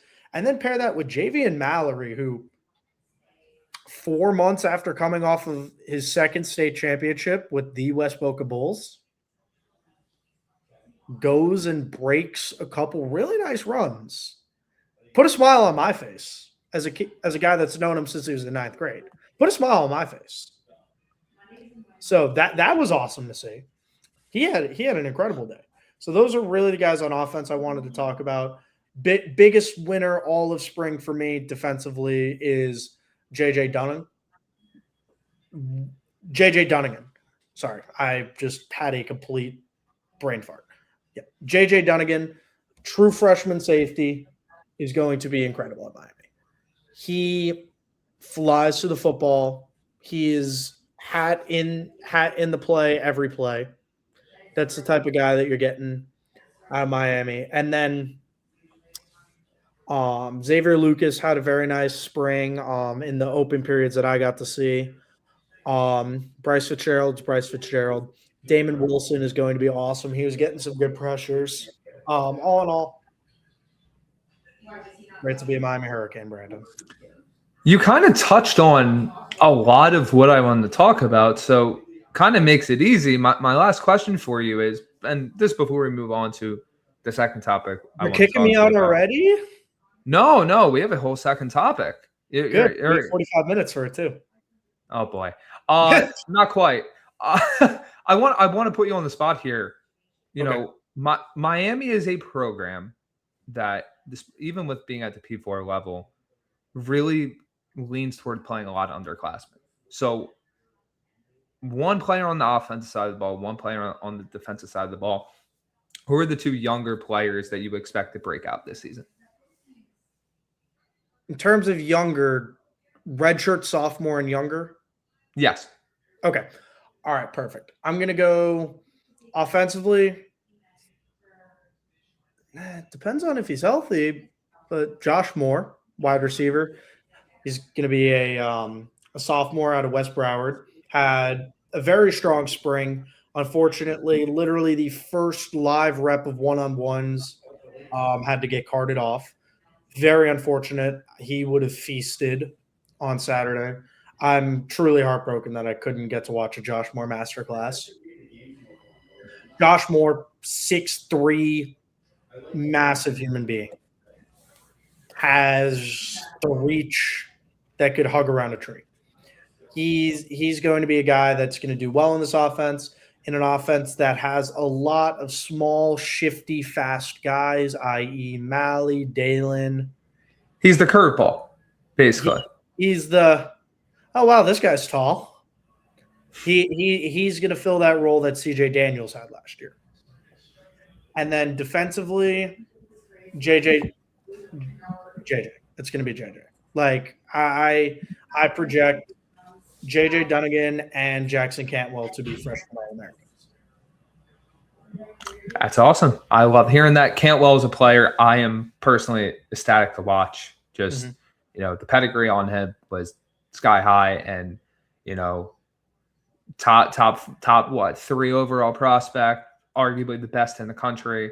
Like I'm very excited to see how he fares on the offensive line. I think it's going to be very fun, but that ties directly into our second topic that we are going to touch on tonight. There was an update in the Rivals rankings, and plenty of Florida players were moved around, you know, moved up in the rankings. You know, the process, as it usually goes, is there's a small number when things start, and as things move on and develop, you know, more players are added and rankings are shifted around. So who are the players that really stood out to you the most in these updated rankings for Rivals? Well, first off, I'm going to stick with the Miami bias. Nick Lanier is not the 24th best player. I knew this one was coming, by the way. I'm just going to. I knew this one was coming. I'm just going to front with it. Nick Lanier is not the top 25 guy. Nick Lanier is a top 3 guy in this class. And what he is able to do is at a pro level at 17 years old. It is awesome watching this kid play football. Once again, I have the anecdote of I had to try to find out how to beat this kid. That was a very long, sleepless night, Brandon. I can imagine. and it involved a three-player bracket on him. Like, it just simply can't happen in a 7-on-7. But Nick Lanier is the premier blue chip prospect at the wide receiver position in this recruiting class. If you think otherwise, I don't know what you're talking about. I'm just going to be so honest.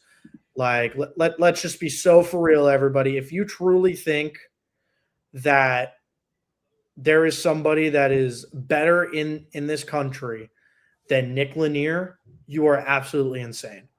Mark Matthews is another kid I want to talk about. Number 1 offensive tackle in the country, number 6 overall prospect, dropped 3 spots.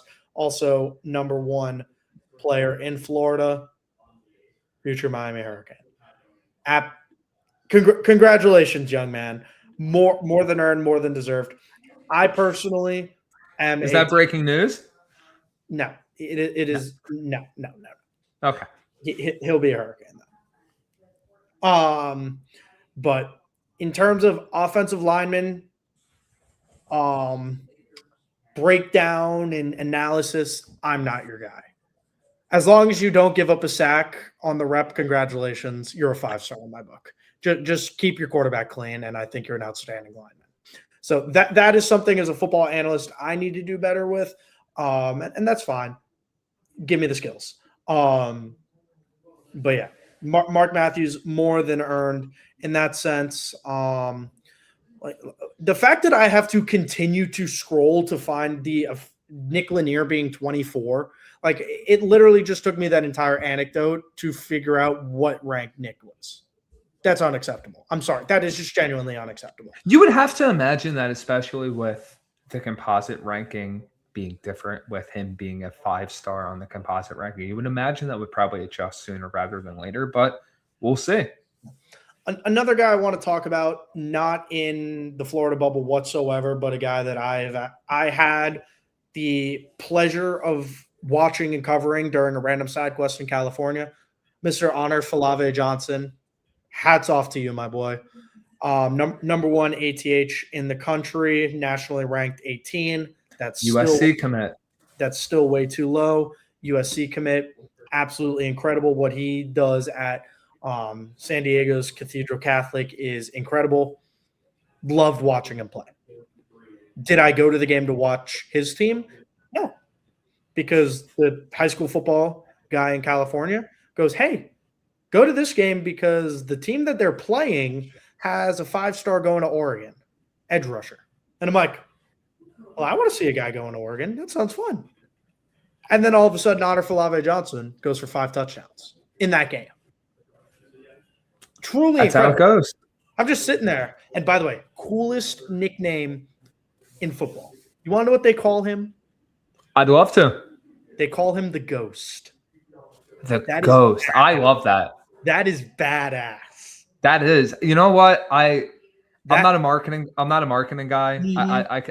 I can already see, especially with him being at USC, I can already see the marketing opportunities right there. Yeah, the first, because the announcer goes, Honor the Ghost, Falave Johnson.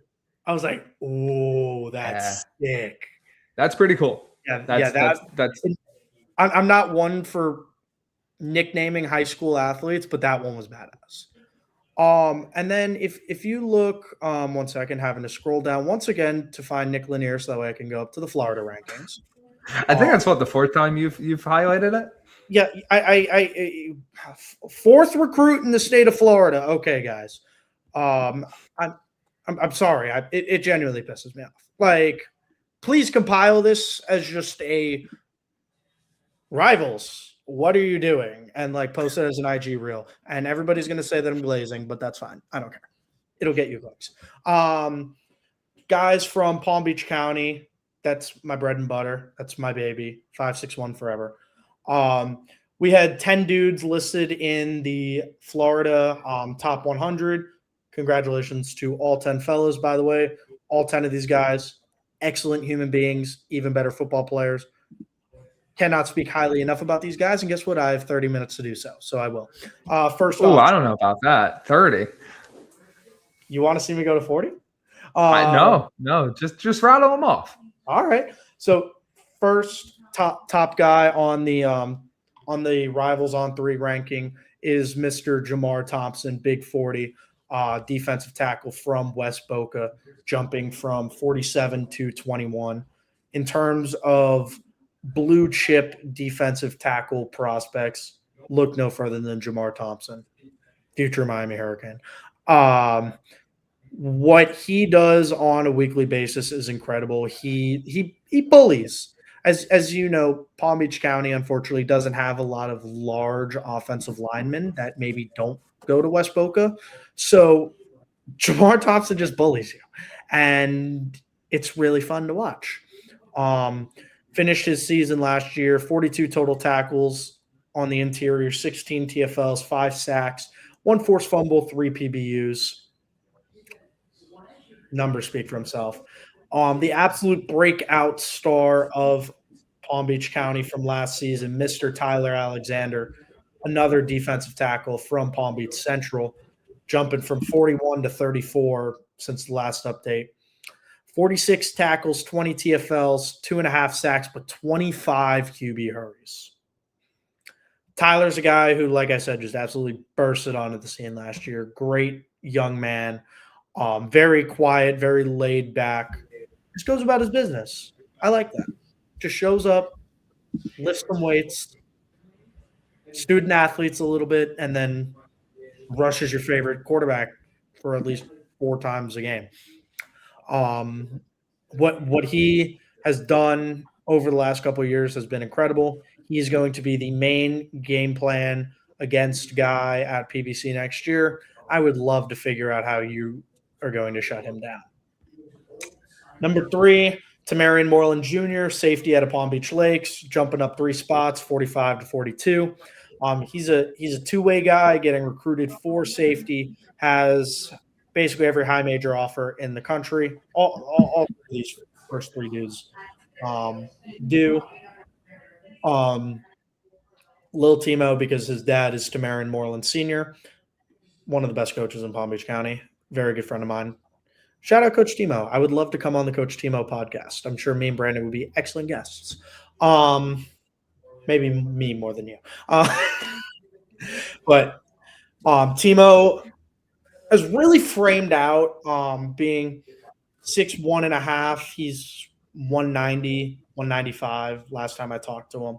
He's framing out to where I could totally see him being more of a nickel box linebacker at the college level, maybe not safety. But right now he is being recruited for safety.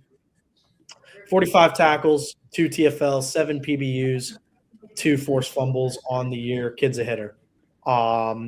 That's what he does best is if you're stupid enough to high point that ball, he's going to come down, he's going to crash the ball, he's going to put his shoulder into a very sensitive rib cage. He's going to make you not want to go up for a ball for the remainder of the season. Name of his game is versatility. I love watching him play. Lakes has been a program over the years that's just been absolutely underappreciated. And the biggest call to fame at Lakes right now is Timo. However, we've spoken about other guys on that roster, including and not limited to Mr. Ryan Firth. Here's a guy who I hold truly near and dear to my heart, Mr. Zion Vilma.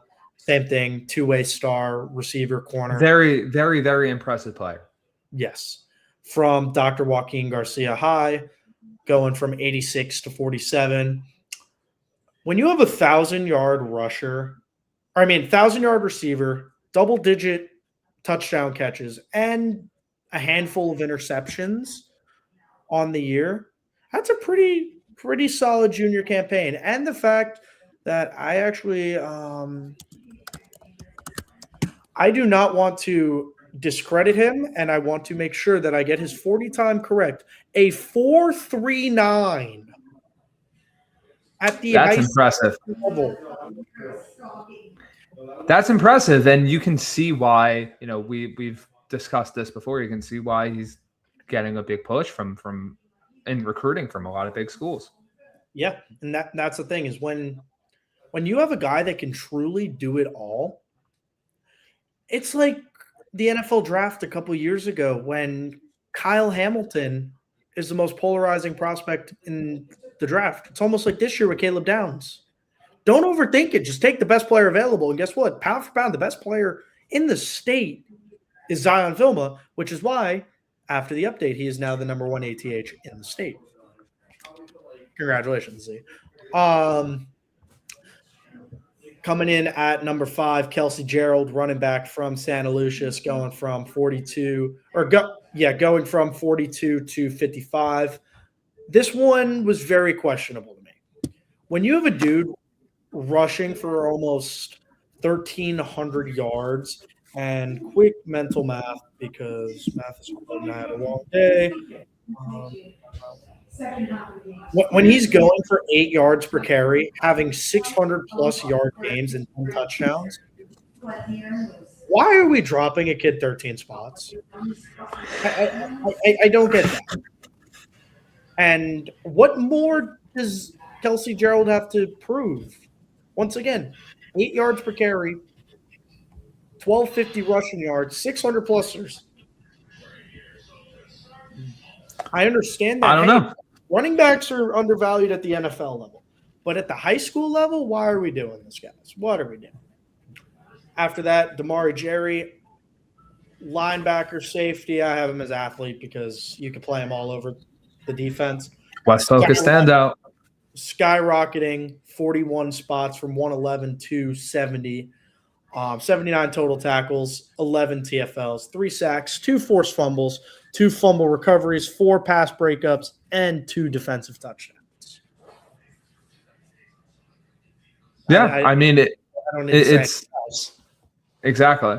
And I think that's number 7. So who are the last 3? Yeah, I'm gonna give Damari his props though.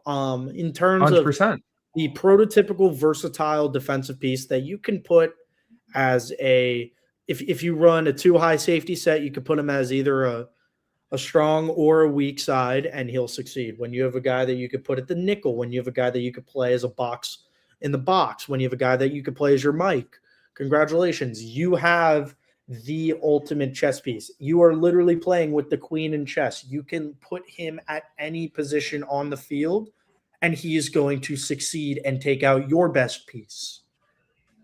Did I just come up with a nickname for Damari? The chess piece? You might have. I will say, Jerry's was one of my favorite players to watch when watching that West Boca defense. I mean, look, that was a unit with guys that probably will be playing at high-level college football for a very long time, right? Like that entire secondary was stacked. And there's a very large argument you can make that Jerry was arguably, if not the best, the second best on that unit. Absolutely. After that, Javon Dawson, linebacker out of Santa. Another drop out of Santa Lucius. I don't understand it. Going from 68 to 82 when you have a guy that recorded 22 tackles for loss in a season. I don't understand why you drop him 12 spots. I truly don't want to get mad about the rankings because obviously there's a little bit. It's still early too, and yes. it's still early. This is one of the biggest reasons of why national rankings got updated, and that's the addition to the new kid on the block, Mr. Loyola. I'm still trying to figure out how to pronounce his first name.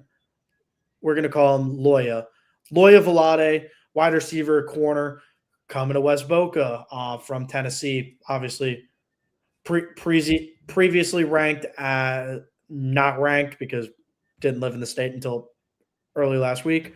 Now he's 81st in the state. Just under 600 all-purpose yards, 5 touchdowns, 4 PBUs, 2 interceptions. Kid's a playmaker. I've enjoyed watching what I've seen of him on his film. He's moving from safety to corner per multiple sources in the West Boca rooms. I'm very excited to watch him play live next week when I conveniently make my way over to the 2-time defending state champion West Boca Bulls for spring practice. Maybe someone else in attendance for that too. Yeah, absolutely. And I'm sure we can set up a carpool. Last two for you. Jaden Elder, wide receiver out of Spanish River. Another torrential drop that I just don't understand, going from 57 to 89 in the state. When you have a guy, 915 yards, 45 catches, and 14 touchdowns, don't overthink it. Give the kid his flowers. And I truly do believe that the only reason that he dropped is because he's prioritizing group of 5 recruitment. So Yeah, there's that's congratulations to the Rebels and on 3. I'm calling your bluff, you P4 Glazers. That's a discussion because there's been a lot of talk about how certain schools, when they get kids, their rankings drop and how others rise up. You know, it's all conspiracy stuff. But I was talking to someone the other day about this, and at the end of the day, those ranking numbers are all arbitrary, right? At the end of the day, like, look at how many 3 stars go to the NFL. Look at how many, like, absolutely. At the end of the day, it's about finding the right location, the right area, the right, you know, situation for yourself, right? So at the end of the day, yeah, guess what? Maybe he's not seen as this type of player that compares to the 4-star or the 5-star, right? But guess what? Jaden Elder, who has all the skill set to be a top level wideout, goes to a Tulane or goes to a USF or goes to another school and immediately produces really well. Guess what? Level. Everyone's going to have eyes on you. And then you're getting paid high 7 figures to go to insert Power 4 school. Because they don't care about your star ranking at that point. They care that you lit up a conference. Absolutely. And yeah, Jaden Elder, once again, don't overthink it. The kid's a baller. The most broken play in all of football, and Coach Nick Lasala, I am sorry for just completely doxing the playbook. The Jaden Elder post corner. F it, he is open every single time. Literally, like 8 of his touchdowns came from that singular route combination. Like it was once a game at least. So yeah, just for any future DBs that are playing Spanish River, maybe play a little off and like shell an inside release, because at some point he's going to try that post ball, and his quarterback Jaden Phillips will get that ball over there. Last guy in the top 100, Mr. Wesley Wynn out of St. Andrews, jumping a lot of spots, 159 to 91, 45 catches, almost 1,600 all-purpose yards, 11 touchdowns. Ball don't lie. Absolutely incredible kid. Yeah, his size isn't what a lot of people want it to be, but when you're playing bigger than dudes that are 4 or 5 inches taller than you, I think that speaks louder than anything. My biggest takeaway from the top 100, from literally every single one of these kids, this is not a I'm tapping in, this is where I'm comfortable. Nobody is complacent about their ranking. And that's something that I appreciate, is every single quote, I am honored, but there's a lot more work to be done. And that is something that speaks lengths to the cultures of every single one of these programs. There's a reason when New Era Prep does their rankings at the beginning of the season, expected in early August. That's when ranking season happens. That's when everybody gives me angry text messages for the first time in 6 months. I can't wait. But when those team rankings come out, you're going to conveniently see the schools that are represented at the top of the list, because those are the standards and the culture that you have built for success. Last thing on the high school level from me. Why the hell is Levi Champion still not a nationally ranked, or at the very least state ranked player? When you have a dude, that's a great question. When you have a dude that led the state in tackles in 2024 and was top 3 in 2025, recording 170 plus each year, how is this kid not getting the love. Then on top of that, he has 17 Division I FBS offers that are all committable, might I add. And then on top of that, he won the freaking MVP for linebackers at your rivals Miami camp. How are you present a very compelling case, Christian. How are you not rewarding the person that won MVP honors at your camp with at least some stars? I truly don't understand it, because now if I'm a coach, why am I incentivizing my kids to go to your camp? The whole point of the camp is to earn your stars, from what I've read. Literally, the tagline of your camp is "Earn your stars." Hey, the kid earned his stars and has earned it for the last 2.5 years. Yeah, it's a very fascinating one. I truly appreciate you diving into it, because it truly is a very fun and very fascinating class in the Florida area, right? Especially in the Palm Beach area. We didn't even have a chance to dive into the Miami-based area or even different areas of the state. That's fine. Call Bluestein for those. I know my county limits end at Boca. However, the last thing I want to touch on with you before we get you out of here, it's like we've talked about plenty of times. It's heading into a big recruiting season for a lot of schools, right? Whether it be spring ball for high school, whether it be OVs, whether it be schools trying to get commits, right? What are you looking for FAU? What are you looking for a lot of these Florida schools? And really, what are you expecting over these next few months? Well, you're putting me in a spot here, because I usually do. I love putting people on the spot. Makes for a great show. So, in your question, you asked, what are you looking for FAU, and what are you looking for South Florida, as in the region? Yes, Correct. The schools in the region. Yes. I look for them to finally come into harmony. I don't know why we have the 100 Years War from Avatar going on in local recruiting. I still don't understand it. And I keep bringing it up all the time there's the most important pillar of your recruiting is your local relationship building. And we're a program where you can't be reactive. Oh, Miami offered this kid. Now we'll offer him. Hey, we offered the South Florida kid. 6 months ago, that kid could have been offered by you. And it's not to yes, there's kids that just blow up. But, and I understand that. But most of the time, these kids, they're on your radar at the very least. You're around the high school. You've seen the film. The kid's probably competed in your camp. At the very least, she's done the 7-on-7 or the big man camp. Why? There's just the disconnect in the program. And I understand that the majority of our staff has the Midwest, Southwest ties. And that is especially in Texas, as we saw with the quarterback that just committed. Which, outstanding. Fantastic player.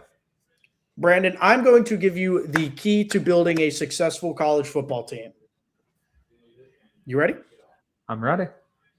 If I am a coach, I am recruiting a quarterback out of Texas or Georgia.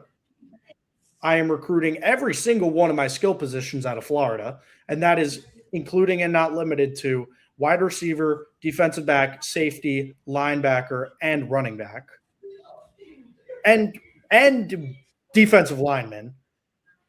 I am recruiting my offensive line from either the most corn-fed parts of the country known to man in Kansas or Iowa, or I am flying out to French Polynesia, and you can find a kicker. There will be a good former soccer player somewhere. Usually is. That's the bottom. That's how you build a successful college roster. You don't need to overthink it. No, and you see the pipeline of a specific positional talent pool, you dive into it. We have the best skill positions in the country. I just named a 16-year-old kid that runs a 4.39. Yeah. I think when it comes down to it, FAU, FIU, USF, like a lot of the Miami specifically, like I'm so fascinated to see how all these local Florida schools, at least in the South Florida area, and if you even want to go beyond that to UCF, to Florida State, to Florida, right? I'm fascinated to see how they approach this process because there's a lot of new coaches. There's some coaches that were retained. You're really going to see certain processes start to take off. And Absolutely. As always, the South Florida area is so paramount for recruiting, and there's a lot of battles for some of the players that you have talked about. I'm very excited to see how they play out. I know you are. But thank you so much. Last thing. One more point. I will give my props to the people out in Tampa for their previous stop in Columbus, Ohio, because they know exactly what I'm talking about. Yes. Being able to secure Jeremiah Smith and Brandyn Innes during their previous stops, amongst other elite blue chip Florida players. But when you have Mr. Football in the state, his senior year in Brandyn Innes, and then you have Jeremiah Smith, who put on the tape. Jeremiah Smith. Yeah. When you have those two and being able to secure those commitments, you know exactly what you're getting out of this town. Listen, a random kid from the streets of Delray Beach is not Jeremiah Smith. This is not what I am saying. But damn it, the water is different out here. And that's where everybody needs to realize. Recruit your South Florida kids, and you will be successful. 100%. I'm excited to talk to you a lot more about recruiting as the time and the process moves on and moves along and we head into the summer months. But before we get out of here, where can everyone find your work? All right. You guys know the deal. Twitter, the work account is at Era Prep.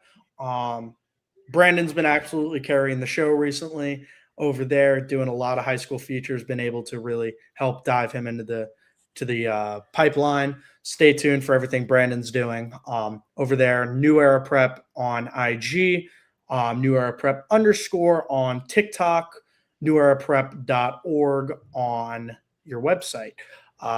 Go on a normal browser, not a private browser, you absolute weirdos. And then for me, on Twitter, if you want to whatever, I don't know why people still want to hear the inner machinations of my mind on Twitter, but at NEP _Proscia,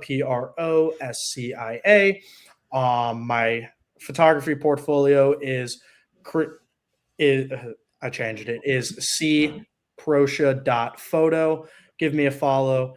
And then, that's all the accounts that I'll disclose. Last time I mentioned the Tinder, I got a mean text from you. So I'll keep that joke aside. Christian, thank you so much for joining us. Brandon, soon. Thank you for having me, my good sir. Anytime. Christian does fantastic work covering high school, covering FAU, really a bunch of different stuff. Always fun talking to him and always fun to dive into the realm of recruiting and the realm that leads into college football. It's very important, especially in the state of Florida where a lot of crazy things are going on. But there's crazy things going on the plains as well. For our last guest of the night, we have the league winner's own Shane Barrett. Shane, how we doing? I am good, man. You saved the best for last, didn't you? I guess we'll see. No, I'm kidding. So to get into it, the Auburn head coach, Alex Golesh, has decided to make a little bit of headlines. I got the USF perspective earlier in the night with our own Mackenzie Neglia. Now, talking to you, where and what would you describe your feeling? Not where would not make any sense. How would you describe and what feelings would you describe you having seeing some of these quotes from Golesh before he's even really coached a real game at Auburn? So I'm going to apologize, Brandon. I've seen some of the backlash from I've seen Auburn people responding to the backlash from USF. but I'm not 100% certain on what quotes you are referencing that were made either today or yesterday. So can you enlighten Yeah, me? so the main quote that has, for lack of a better term, generated the controversy today has been Golish essentially saying that the main reason he went to Auburn was because he could win a national championship there and that he couldn't win a national championship at USF. Important reminder that I talked about with Mackenzie earlier in the show. There was an article in 2024 where Golish said he can win a national championship at USF. There was an athletic article written last week or even 2 weeks ago where he basically said there was a whole expose on him and his past and how, he brought a lot of guys with USF or from USF with him to Auburn, talked about how the only players that he knew he could bring from USF to Auburn essentially were the good ones. I'm paraphrasing. If you want to read that, it's on The Athletic. Okay. It's a very, very interesting read. But to really summarize what's going on, it's been a lot of talking about, obviously he's hyping up Auburn, right? Yeah. And that part is to be expected. And I don't think that part's a bad thing. I think the real problem is, and I think the real issue that a lot of people are having is that he's kicking USF essentially on his way out, or while he's already been out, right? He's been at this job since late December. So I guess my question to you is, how do you feel that a coach that, like I said, hasn't even coached in a game yet at Auburn is still talking like this about his previous stop? It's tough because, I don't know, the human aspect of it, you kind of wish it didn't happen, right? And if you go back to the article from 2024 where he says, I can win a national championship at South Florida, and then he kind of backtracks on making that statement, says he moved to Auburn so he could win a national championship. That part of it it looks bad, truthfully. But from, I guess, my perspective, if you were going to compete against, say, the Ohio States, the Georgias, the Alabamas, the Texas Techs, even Oregon, you're going to have a bigger budget than what, at least from an NIL and a recruiting standpoint, than what is, I'm assuming, is available at South Florida, correct? I think, obviously that's stating obvious, right? But I think what it comes down to is, you're saying that, yet he didn't win anything at USF, right? Yeah. And the opportunity that he had to go do the closest thing to a national championship is making the college football playoff. He blew that opportunity. He lost the game against Memphis. He blew the fourth quarter. They came out flat against Navy. The rumblings of him looking for the other jobs, right? It's the contextual aspect of you're saying the obvious here, right? Of course, the SEC school is going to have more resources than the American Conference school, but it's everything that surrounds that, and really the bad taste that he's left in the mouth of USF fans, and also the fact that his tenure wasn't exactly like this. Wasn't like John Summerall at Tulane. Sure. So my counterpoint to that is, prior to Golish being there, they had won 4 games in 3 years. And he turned on the program, but it's a matter of, I get what he's talking about winning championships, and he couldn't even. Yes, he could have left more gracefully than he has. He's talking about winning championships, and he didn't do any of that at USF, right? And I think really what it comes down to is, and as I said with Mackenzie, there's just no need. There's no need for it. Oh, I completely agree with that. It doesn't do, it doesn't affect. You're only making things harder for yourself and putting more pressure on your Auburn football roster. I promise this is going to tie in to our conversation about actual Auburn football, but you're putting more pressure on your quarterback, all the guys that came with him from USF. You're putting more pressure on things to be a success right away, because now the spotlight's on you, because now it's not just the USF fans that are seeing that, it's everybody. It's you're talking like that before your first game. You better come out and win. You better not struggle, right?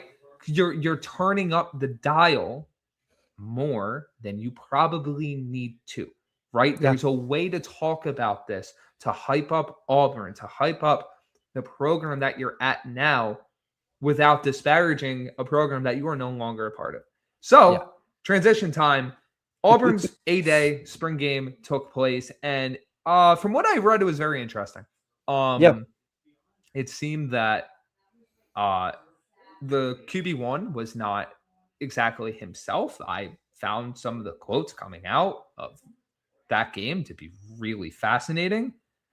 I'm just fascinated to hear your thoughts because there's obviously good to take away. I want you to hit on that, but I want you to kind of speak to some of the panic that may be founded or unfounded about Byron Brown and some of the offensive stuff. Yeah, so I'll start with Byron because I think that's actually a pretty easy start. He threw 2 interceptions. The first one was, it sounds like just a freak play by Jared Smith. So on the counter to it, like, okay, Jared Smith is stepping up like we need him to. The second interception, it sounds like he was on the run. He got under a little bit of pressure and made a horrible decision and threw it basically straight to Bryce Diaz. Outside of that, though, I think completed 50% of his passes for like 85 yards, didn't have any touchdowns. However, and this is the part that I'm holding on to hope, there were multiple people there that I've listened to talk about the game, read different things about the game.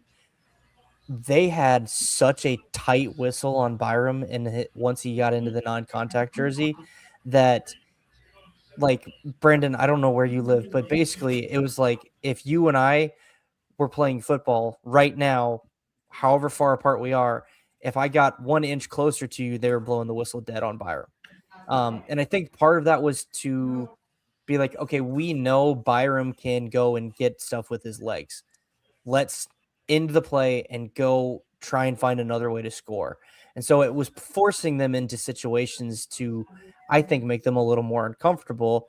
And so I think it shows long-term, like, where they have room to grow, because if they hadn't been blowing the whistle dead, Byram, I think, would have had over 100 yards rushing and probably 2 touchdowns rushing. I'm mostly in agreement with that. I just get personal concern when I see like the quote of, hey, his struggles were because he had to stay in the pocket and he couldn't escape. It's like, you're kind of disparaging your quarterback's ability to process and throw. And I've also, I'm not the biggest fan of Golish's scheme. From watching some of the USF film, like, it was truly a lot of Byron Brown hero ball. Yeah. So it's kind of illustrating like, hey, maybe this offensive scheme isn't as like crisp right off the bat, or maybe there's some tweaks that need to be made. But like, it's spring ball, right? Like, I'm not gonna make a sweeping assessment. I'm not gonna make a judgment based off one game or one throw or a few throws, right? But it's definitely something. Spring game was pretty. It was worse, right? Exactly. Not worse. It was similar, but between that and the Keyshawn Singleton disciplinary action, like there's some stuff that makes me raise my eyebrows. But on the flip side, what good stuff came out of A-Day? I am so glad you asked that. First thing I'll mention is Jeremiah Cobb had 4 carries for 57 yards. So running the ball Davenport had at least a touchdown and a few good runs. The one name in the rushing game that I didn't see a ton of was Omar Mabson, who seemed to be our RB2.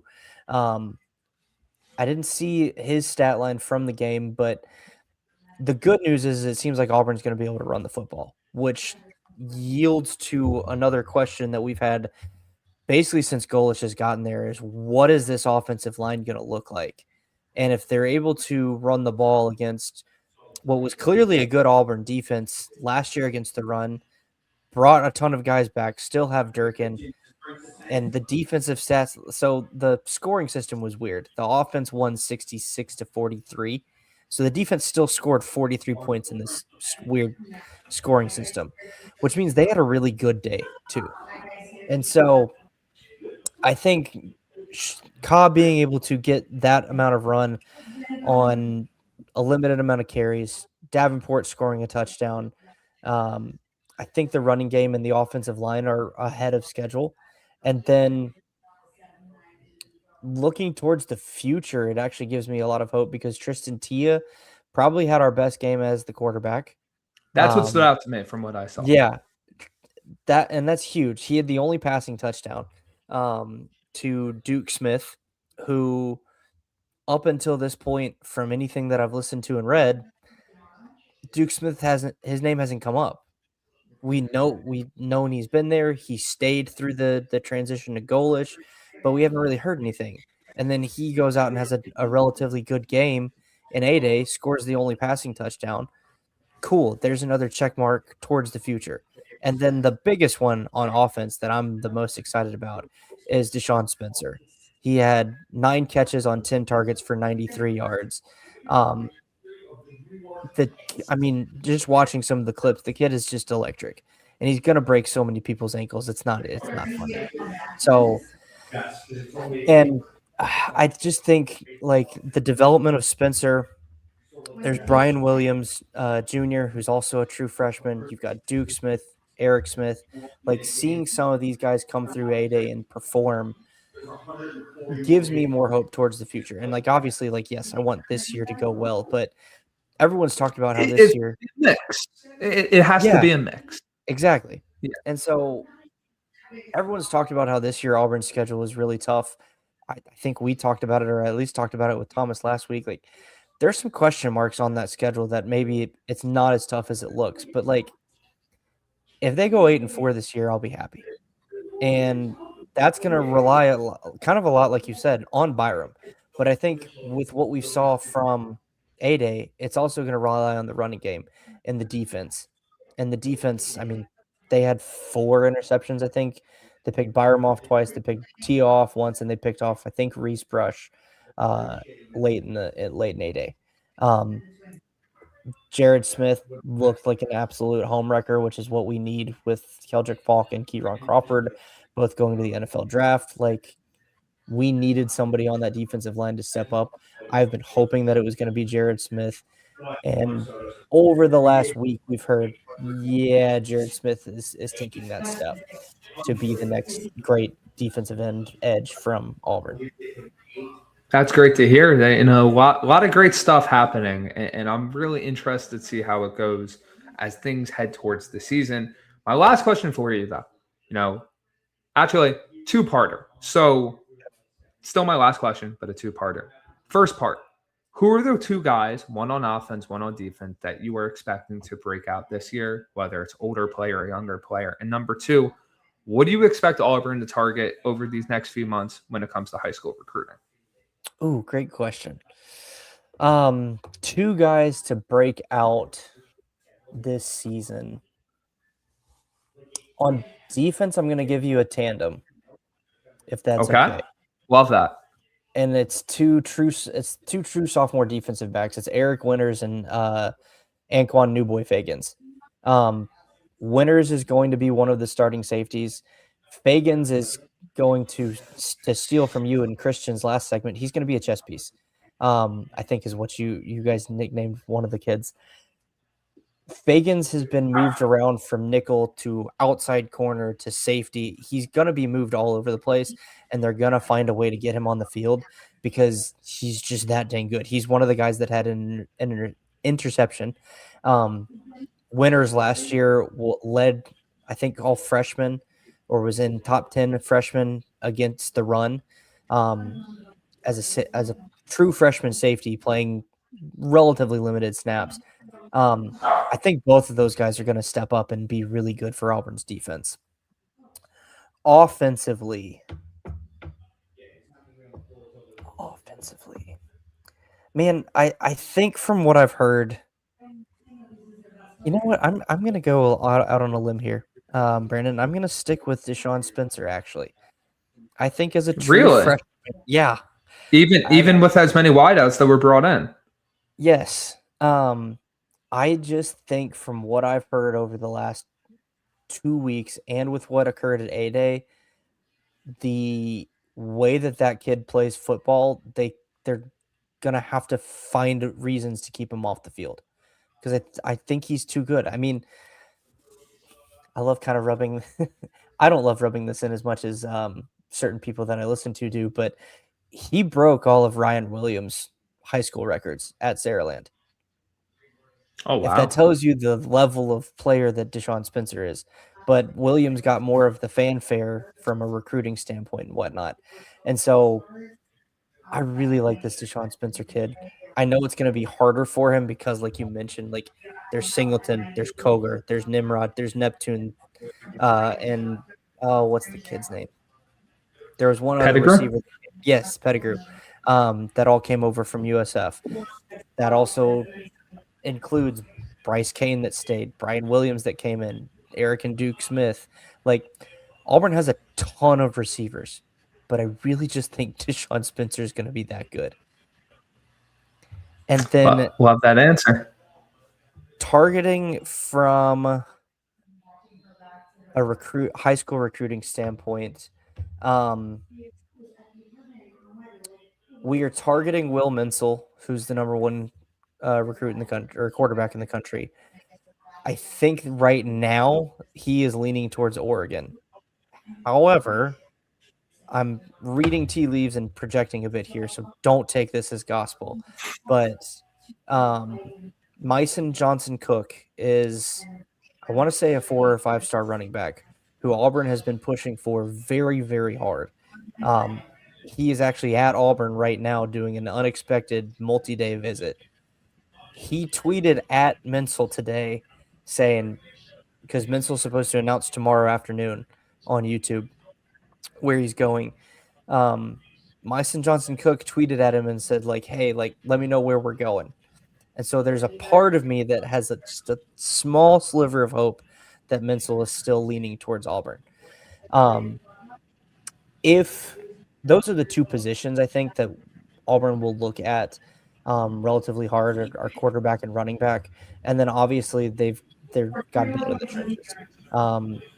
The teams that continually win, continually make the playoff and vie for championships, I think you would agree, build and maintain through the trenches through high school recruiting.